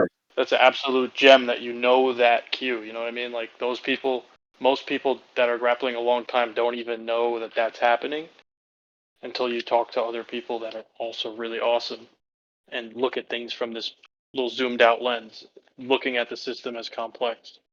Yeah. So Some it's, yeah, people be like, "Oh, it's because your foot wasn't right here, because your hands weren't here, it's because you're this and that right. They internal." work the fish. Well, you're still no, you can squeeze it. I'm still standing up. Um, so that's the problem first. You have to be able to control it. Position. Um, but yeah, I mean, a lot of times in a role, and it goes back to like um, just people ask a question. A lot of times you're not thinking about what even happened. I don't even remember what happens a lot of times after a role, and someone's like, "What should I have done there?" I'm like, "Well, first you got to show me what we were doing because I don't even remember." Um, and then we have to walk through the whole scenario again. But um, There's a lot of information passing by every second. There's a lot of motion, depending on how close you are, I'd say. yeah, If the closer we get, the closer I get my body to like an isolated limb, the little bit lower and more easy to explain what was going on. But like in that middle ground where we're not really connected super strong yet, we're not like close. There's so much movement happening that we can't even reproduce it if we tried. We can try. yeah, that goes back to what we were first talking about. I don't remember if it was on this recording or the other one, but how a lot of traditional classes are organized around a submission, and then um, but with this approach is nice because the submission is something that is pretty invariant, and you only need to work once. So then the rest of the training is organized around control and getting to positions to do that submission. So it's like kind of flip the script on, we're no longer just practicing submissions over and over or the finishing details of it. We're working the actual grappling part and getting to the situation where we can apply them. One of the biggest arguments I ever heard against, or like one of the biggest doubts I ever heard expressed was, oh, how are they ever going to learn the omoplata? Or, oh, how are they ever going to learn X technique or X move? And I'm like, thinking in my head, like, let me not say that we could do anything with this approach. There's nothing that we can't do. We can do it all. And if it comes down to like, oh, I really think I need to show this because I can't figure out how to teach it in the approach, like with CLA, by all means, go and do it. Just make sure you game it out a lot more than you go and teach a technique. And that's where the metaphor of like junk food versus diet comes in. I said it today, but I think someone else said it and I just stole it from them. So basically, it's like showing a technique is like a cheat meal in my idea, in my book, like the way I am. And then the rest of the diet is that healthy grappling, is that sticking to your framework and developing those games, like using that to get the people to get their experience that they need. Whereas if you want to and you really think it's necessary, you can show techniques. I don't care if you do it. Just don't. And if I come to your class, please don't just show me techniques for half an hour. If you want to make pretty proficient guys pretty quick, stay away from the cheat meals and get to the diet. Yeah, I like that. That's a good analogy. Yeah, It works for me because I was on the camp of explicitly showing anything and kind of playing around with it. So I did that on my class on Monday where I was like, I'm going to explicitly show them something.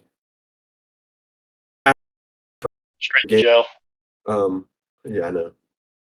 But like I said, when we were base building and grounding hips, so we started on our side with a person behind you, and then the next level was I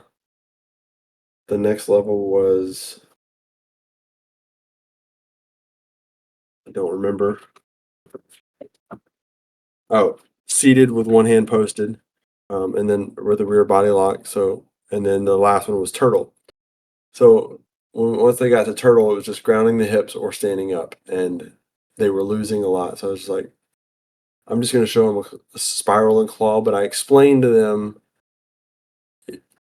and I let them do it. I said, here's a claw, go under the arm, under their armpit, and grab their lat, and then reach as far down inside their crotch as you can on the other side, external, right? And then I just said, walk towards their hip or walk towards their head and pull their hips towards you. And then they did it like 3 or 4 times. I was like, all right. And then I came back like, okay, how that works is you are creating a post behind their armpit and you are pulling their hips around that post. And I kind of showed that and like literally just put my fist on the ground behind his armpit, and I didn't even put it across and grab his lat, just stuck my arm against that guy's armpit, and then I reached in, grabbed the other side of the hip, and I said, and you're just pulling it around and rotating them around a post. So it just explained how it worked. So that it doesn't have to look like a claw in a spiral, because we have 2 big guys, and one of them was like, he was like, I can't reach all the way over there and grab the lat. And I was like, you don't have to. I said, this is the function I need you to, like, you can literally just put your fist on the ground, make a post, and pull his hips around that post on this side. And once they got that, like, yes, I explicitly showed them a claw in a spiral, but after that, like, nobody was standing up. Like, they were finding ways to get their hips to the ground by using the concept of how a claw and spiral works. Some of them were still using it, but then the defensive people were like recognizing that arm deep in their crotch or coming across their seatbelt and fighting those grips. I was like, cool, now you're learning how to wrestle. Yeah, you guys both sides. like Like, it's not like you showed them, like, do this thing and now change and do this thing and now change and do this thing. It seems to me that you were just like helping them figure out how to use that connection to their best ability in like a faster way. Because if you just put them there, like, over and over again for like 6 months, I bet you they'd all be able to teach you some stuff from there because they spend a lot of time there. You've probably Yeah. spent more time there than them. So like there is like this impression that we can't have a student like fail that much. Like I had a student fail on Wednesday famously like over and over and over and over and over again to the point where it wasn't fun anymore. And that's where I have to step in and make it fun again somehow. So that's why I got my own body involved and I started to like at least bring the resistance levels, down a little bit for that person so that they could at least participate. I don't want them to fail 100% of the time. But it's not wrong if you do. If you just keep failing 100% of the time on one class, oh, I guarantee you're going to do the game again. You're going to be doing the game. If you have a good coach, he's going to be periodically feeding you the most important, not the most important, but the most broad strokes of like the best kind of abilities we could work on, skills we could work on. And over time, you're going to develop skill there beyond someone else helping you or trying to have to step in. Even if you're failing 100% of the time in a spot, you won't always fail there. I guarantee it. You're going to find a way to organize around the problem. But sometimes certain things work really, really against you, you know? And it's okay to fail 100% of the time. It just doesn't feel okay in the moment. And for me as a coach, I want it to be fun. I got to watch, like, my challenge point for my students. I got to change that around. But to be honest, it's not a failure on anybody.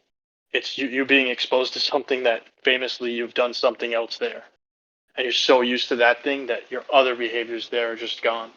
They never happened. They never explored there. And I force you to explore there, right? It goes back to the whole nonlinear thing that we're talking about. And you showing those guys the claw and spiral. Well, why do we show them that? Why do we show what a crossface does? Why do we show what mount looks like? Because it's pretty stable. It's a pretty strong way to control somebody. Why not show them the end stage of the control? It's okay. It's not like you're going to go to eco jail for that. Not in my book. But I think Rob would send you there. No, and no, that was my point too. Is like by showing them that is like and letting them start there as deep as possible with both. As you go from a variable win ratio to basically 100% win. So like it shows you the power of having that, but also it shows the person on the bottom. It gives them information that if these connections are made on me, my hips are going down. Like there's nothing I can do about it. So I have to prevent that from happening. So as we started backing out, I'm like, all right, now we're gonna, we did that a couple times, and I made them play it, and then I changed the constraint for the person on bottom. So now I just want you to keep your balance. We just did that for like maybe a minute, and I said, okay, now let's go back to the game we were playing, where you're grounding hips or standing up, and the person on top, like you're not starting with a claw and spiral, you're starting with a hand on the hip and a hand on the bicep.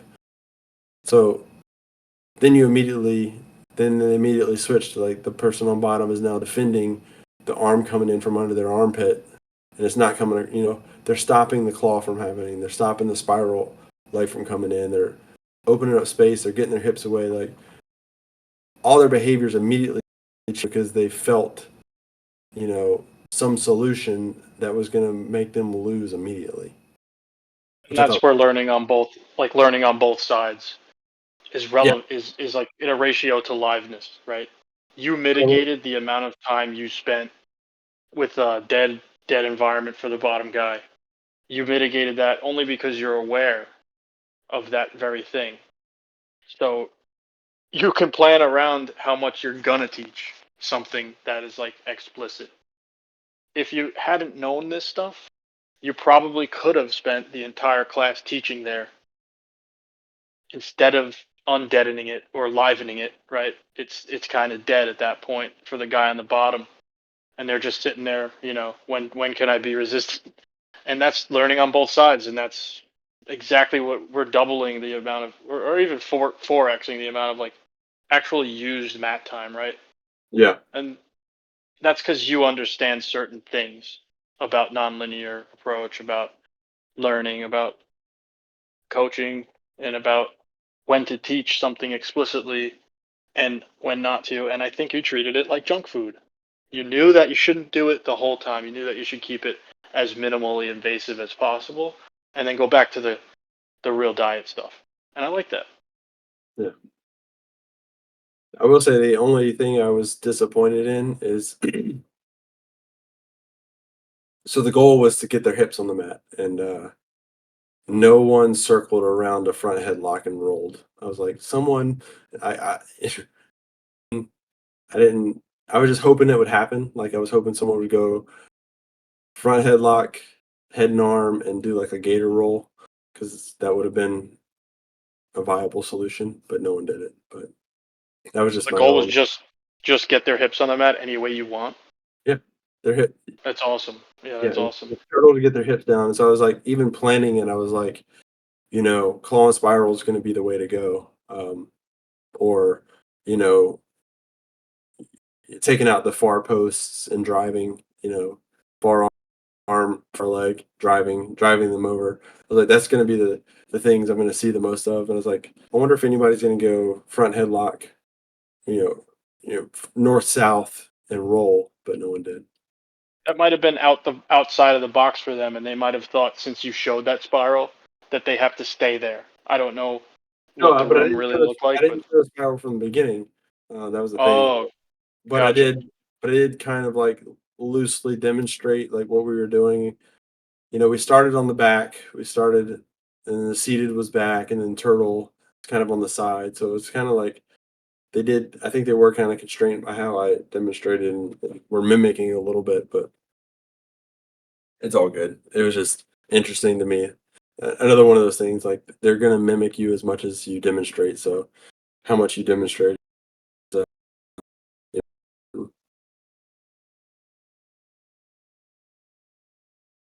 Yeah, so I cut out a little for me for a second there. I heard how much you demonstrate. Yeah, that was it. They're just saying how much you demonstrate Okay. is important because So they're yeah, gonna it is because they're gonna mimic you you demonstrate. yes, observation and mimicry, right? So if you start like when I'm showing like at the end of the class, I'll have people like I'll do a leg entanglement because I think that that's something historically overlooked on a grand scale with traditional stuff with gi only, especially.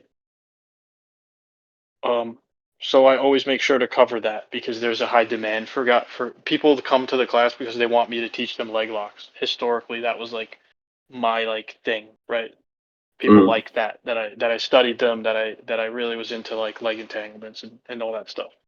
So when I go to teach them like heel hooks and stuff, I have to give them like a safety lesson the whole like as a part of like me allowing them to just wrap up. So I'll give them the task of just like getting one hand around the heel and not putting any pressure at all, just wrapping that heel up and looking at each other. So like we have to cooperatively do that a little bit. And I got to make I assume everybody's an idiot that's going to break each other's legs. Yeah. I just have to assume that because I don't trust like especially new guys come to the class. I have to make it accessible enough for them to get something out of it. So I'll usually I'll run a game, right? That just is a control there, like a 50-50 kind of position where just keep you're both trying to stand up and you're both trying to keep the other guy down or whatever, one side, one side. It doesn't matter. There's so many permutations, I can't even think of one. So I'll have like all of the class do that, and then I'll go to my advanced guys and then I'll enable them to add a different task to it. You know what I mean? Yeah.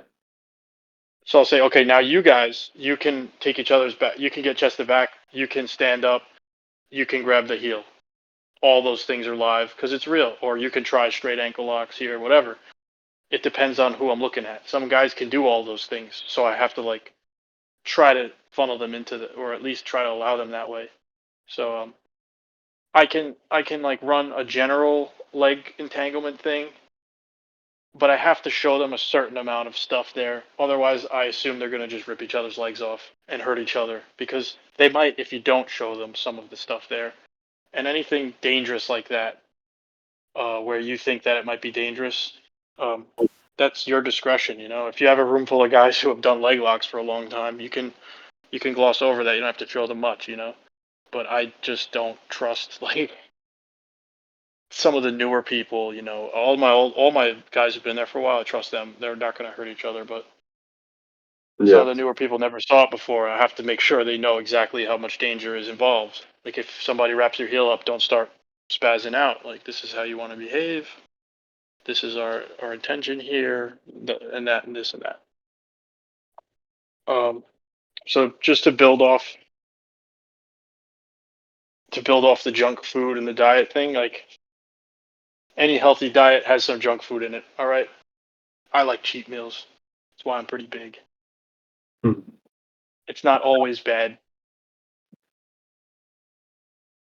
Yeah. So one of the other things that came out of my class, some feedback I got, and I'm curious if you've ever gotten this, is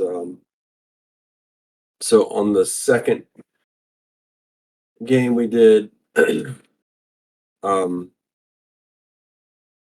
person was seated with their hand posted out, and the other person was behind them with their hands locked around their body, anywhere between their hips and their armpits.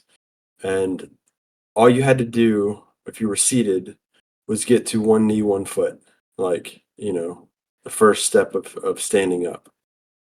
And then the other person had to keep their hips on the ground. And one of the feedback I got was on that one and on the one where you were laying on your side, people like were finding any way to get up, which is what I wanted. But people saying, more advanced people saying, that it was they were afraid it was going to create a bad habit. And because I took away for the attacking person, I took away the possibility of taking their back, like on their side on the first game. The top person had to keep their hips on the mat and force their shoulders back down and get chest to chest. So people were like, and I wanted to explicitly take away the back, because they were throwing in hooks, and I was like, nope, can't take the back and all this. But they were at the end, that was the feedback. It was like, because you took away back takes, they were afraid that it was creating a bad habit for the person on bottom escaping, giving up their back. It's an interesting argument, because Yeah. it comes from a place that assumes that, like, just because you did a motor solution a bunch of times or whatever, it's going to be like a permanent like scar on your entire understanding. It's like, no, Right. it's going to fit into your previous like notions of how you behave and your understanding already, and it's adding a spot that you might not have like spent time doing. So that was my counter argument, is like, and I talked about this in the Discord. It's like, my counter argument is, one, I agree that I don't think there's any such thing as a bad habit. There's just bad solutions that you're going to try over and over and over until you realize that they're not working. But also, regardless if you think it's a bad habit or not, I don't think I'm going to build a bad habit within a 6-minute round. And the other thing I did was, at the end of the class, after we did these 3 situations, we did a positional sparring round where we started in that, and then there were no constraints. So immediately, well, one thing through all of these, I think it like really highlighted the affordance of the back take for people that might not have seen it before. Like, someone fleeing and getting up, and you grounding their hips, like that process and that like dynamic fight there, really opens up, opportunities to throw hooks in and get on the back. And what would Khabib do? Yeah, and I wanted them to see that, but not necessarily take it. So then when we got to the last round, where and this is my counter argument to the people that had the argument was there were two new guys that both have been training like 3 or 4 weeks apiece. And the very first round, if they got submitted, they had to reset on bottom over and over and over their round. And the next round, we switched top and bottom and then reset over and over and over. These two guys went and we started on the bottom side, and he got his back taken and choked. And I was like, okay. And I'm thinking about this after the fact, after they made this argument that it was a bad habit. So I realized this later on. So I was like, okay, he did do what we did in the first game, got his back taken and choked. And then I was like, all right, you're back down again. And there was like 3 minutes left on the clock. So he had, basically had 3 minutes to do it again. Like literally the next go, he changed his behavior and didn't get his back taken, ended up in guard. So it was like, he learned something by getting his back taken. I didn't create a bad habit. Not only did I not create a bad habit, but by then playing the game again with no constraints, he felt the consequence and then corrected himself. If that makes sense. He actually created a good habit. Exactly. So I was like, okay, I see your point. I see like how someone could make an argument that a bad habit is being created, but at the same time, like you said earlier, even if you lose the game 100 times, you gained so much information about an experience about that situation and that problem that you've experienced that problem now 100 times. Like you might have lost every time, but you've experienced the problem 100 times versus someone who, in a technique class, has never experienced the problem against resistance. So, regardless if you've lost every single time, you still experienced it in a realistic environment. And I think that's what they're missing. You know what I mean? Sure. I would say if you want to really drive them crazy, point them towards differential learning. Yeah. Be like, hey, go check this out. These you can learn from doing all kinds of nonsensical stuff. Well, Yeah, I I mean, did. it's not nonsensical in your case. It's like exposing you to like the behaviors of someone who's at an advantage on you. Right. And I started sprinkling some of that in there too, and like not to the point of like the ridiculous differential learning stuff, but like I was saying in the seeded and posted game, um, they were winning too much. So I said, on the back, the person on the back with their hands locked around your body, I said, you can start anywhere between the hips and the armpits. I had to intervene halfway through that game and say, you can start anywhere between the hips and the armpits and never the same place twice. So start all the way in the armpits or all the way on the hips and then start varying where you are, lock your hands around, and start from there. I So really it's like kind that. of differential, but it kind of broke up gave them a bit more of a challenge. Well, yeah, I mean, I think that there's something good going on with differential learning, to be honest. I'm not too crazy on like how much I know of it. I just know that like the idea of doing like exactly what you wouldn't do can really highlight like learning. Like the same way that guy's argument was like, oh, it's going to be a bad habit. What if hypothetically all we did was just constantly put people like give people tons of bad habits? Like I feel like they would eventually uh, learn the problems that they're making for themselves with the bad habits and end up with good ones. Um, You know, I thought about that for a long time the other night, and I came to the same conclusion. I was like, if you put people in situations and intentionally made them do something that was you thought was wrong or basically made their problem more difficult, I think they would learn faster than if you just gave them the solution. like goofy, like I mean, some guys bait you, right? They bait you with some bad behavior or some behavior that you know they're baiting you, like elbow separation and mount, right?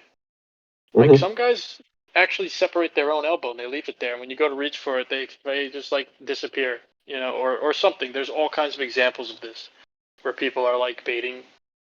It almost looks like they're doing differential learning, like examples. Like I don't know. When I hurt my shoulder a long time ago, I tucked it in my belt. I don't know if this is differential learning or not, but I rolled with one arm.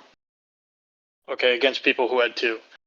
Long time ago before that, Henry Gracie, he had a video that was pretty like big where I'm sure some of you guys have seen it. He's rolling with no arms. He's just using his legs. Yeah. Correct me if I'm wrong, but I think that falls into differential learning kind of on accident. And there is something to be learned there, for sure. Is it optimal and the best thing we could do all the time? No. And I think a lot of people would hate it, but it's not nothing. It's definitely something to look at. And I've always been curious, like, hey, let's do something really goofy. So I feel like in my future, I'm probably going to grab one or two little stupid things from that, but I got to actually study it before I start employing it and at least make good ideas that are fun before I just start experimenting and really Yeah, pissing my students off. I don't know too much about it. I just know that I guess the way my takeaway from it is, and how I approach it is to interject variation for the sake of variation, and or noise for the sake of variation. So like my grip example is just like, you know, showing them their degrees of freedom for any situation. So if it's like if you're doing when with beginners and you're doing chest to chest, learning how to hold someone down. So instead, you know, show them chest to chest, show them degrees of freedom from hip all the way around the head to the other hip, and just say every time you reset, you have to reset at a different angle. Um, don't always start perpendicular. Don't always start on the hips. Start, it's just for the sake of variation. Start chest to chest, but with your legs pointed in a different direction in relation to their body. So the same thing as the grip thing but lock your hands anywhere between their hips and their armpits, but never the same place twice on their body. And basically 360 degrees around their body, move around. I really like that, and I think a part of that's going to come away from this talk into my little notebook here, and I will be stealing a lot of your knowledge, as I do with everyone. Every good artist is a thief. Yeah.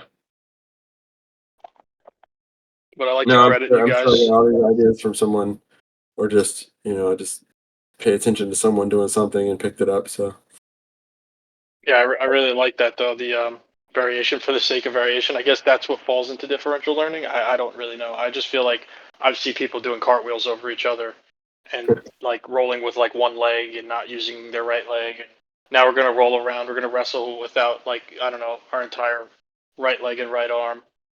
Things like that, like strange constraints that you wouldn't normally want to be like experimenting with. But I think that's a fun little silly thing you could sprinkle in, and probably even better for kids. yeah, probably. Like, I wonder what Kabir does with his kid class. I would love to like watch one of those. I wonder if there's one out there that I could watch. He's got something that I want to see for sure in that.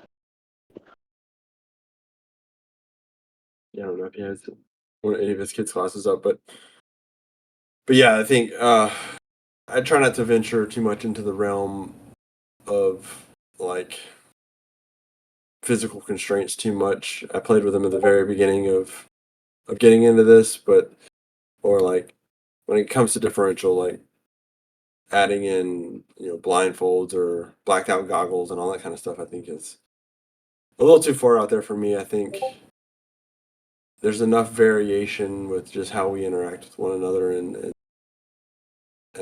can connect that just making sure that people are playing with that instead of always starting with this condition that they won with on the last round. I think they'll get a lot more out of it if you just focus on that and point that out to them, like not using the same grip in relation to the other person's body as you did in the last attempt. And I'm totally on board with you there. I would probably very sparing. This is like super junk food in my head, so. Um, but I think for fun's sake, I might throw something in there, here and there or something, just to shake it up a little bit and then get back to business. You know. I will say one of the most fun games that I like for myself, and I played it once in a class, but I still think it's good just to get like defensive postures to emerge. Is I use poker chips because um, we share a space with a CrossFit gym, and there's just a bucket of poker chips laying around already. But you can use anything that you have, like foam balls or whatever. But stick two poker chips, or stick a poker chip under each arm pit, and um, one person has to get them out, and the other person has to move around and What not do you let mean by get them out? like pull the elbow away from the body to have the chip fall out. Got it. But they can't like reach for it and grab the chip. Yeah, I mean you can wedge the arm, basically move the elbow forward so that it falls out, pull the elbow backwards, pull the elbow away from the body, but yeah, you're trying to move the elbow away from the body to get the chip to fall out. And And that reminds me of like elbow separation, like the first part of it. I like that. yeah, but it was a pretty fun one that but you also have to protect your neck at the same time. So you can throw in things like, you know, you start in turtle or whatever, but it helps with your turtle game. But you could throw in like if they get, you know, you know, you could throw in guillotines or fully locked in like chin straps, kind of things like that, just to make sure that your personal bottom is focusing on protecting their neck, but also keeping their elbows tight. But add win conditions like if they stand up, disconnect, and you have both chips. But it's pretty fun. That sounds awesome. Some people will hate on it because, like, I guess objects in the environment or something. Some people don't like that, which Yeah, is and they it's one of probably those. have a point. Yeah, and it's one of those things that I don't think you need to do more than once to Yeah, get the concept across of protecting the inside space and under your elbows.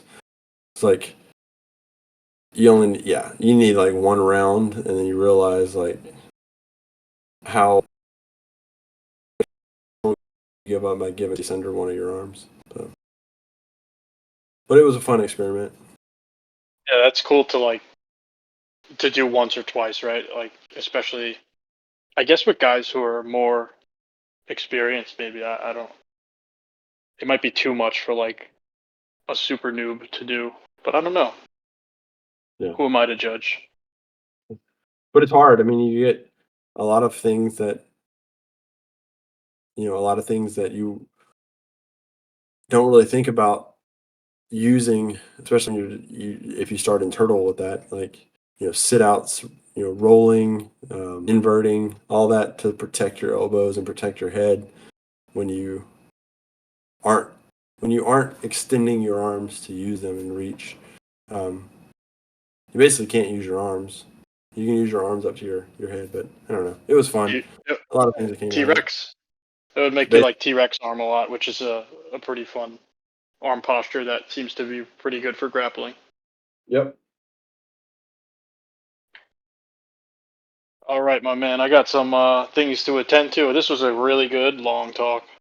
Yeah, it was. I don't know if we hit everything you wanted to talk about on your list, but For the no, most part, man, yeah. yeah. A couple And things, but there's these always are next time. Yeah, these have been valuable for me and hopefully valuable for you and other people. So My students really like it, so shout out to all my students, Flo, Joe, etc. All the guys. yeah, please keep live streaming them, and live streaming is fun. I'm gonna try and record them, just record some of mine in the future, just so that if people miss the live stream, it'll be out in the ether forever. So Yeah, I'm definitely gonna be doing that for a while until I get that YouTube channel to like 50 subscribers, and then I could actually live stream onto that, so we could kind of review it. But I guess thanks to all the people who are believing in me out there, you know. yeah, yeah, it was And fun to watch. thanks for featuring me again. Appreciate it. Yeah, anytime. All All right, right, my John. man. As we have a good one. All right. Good chat. All right. See you.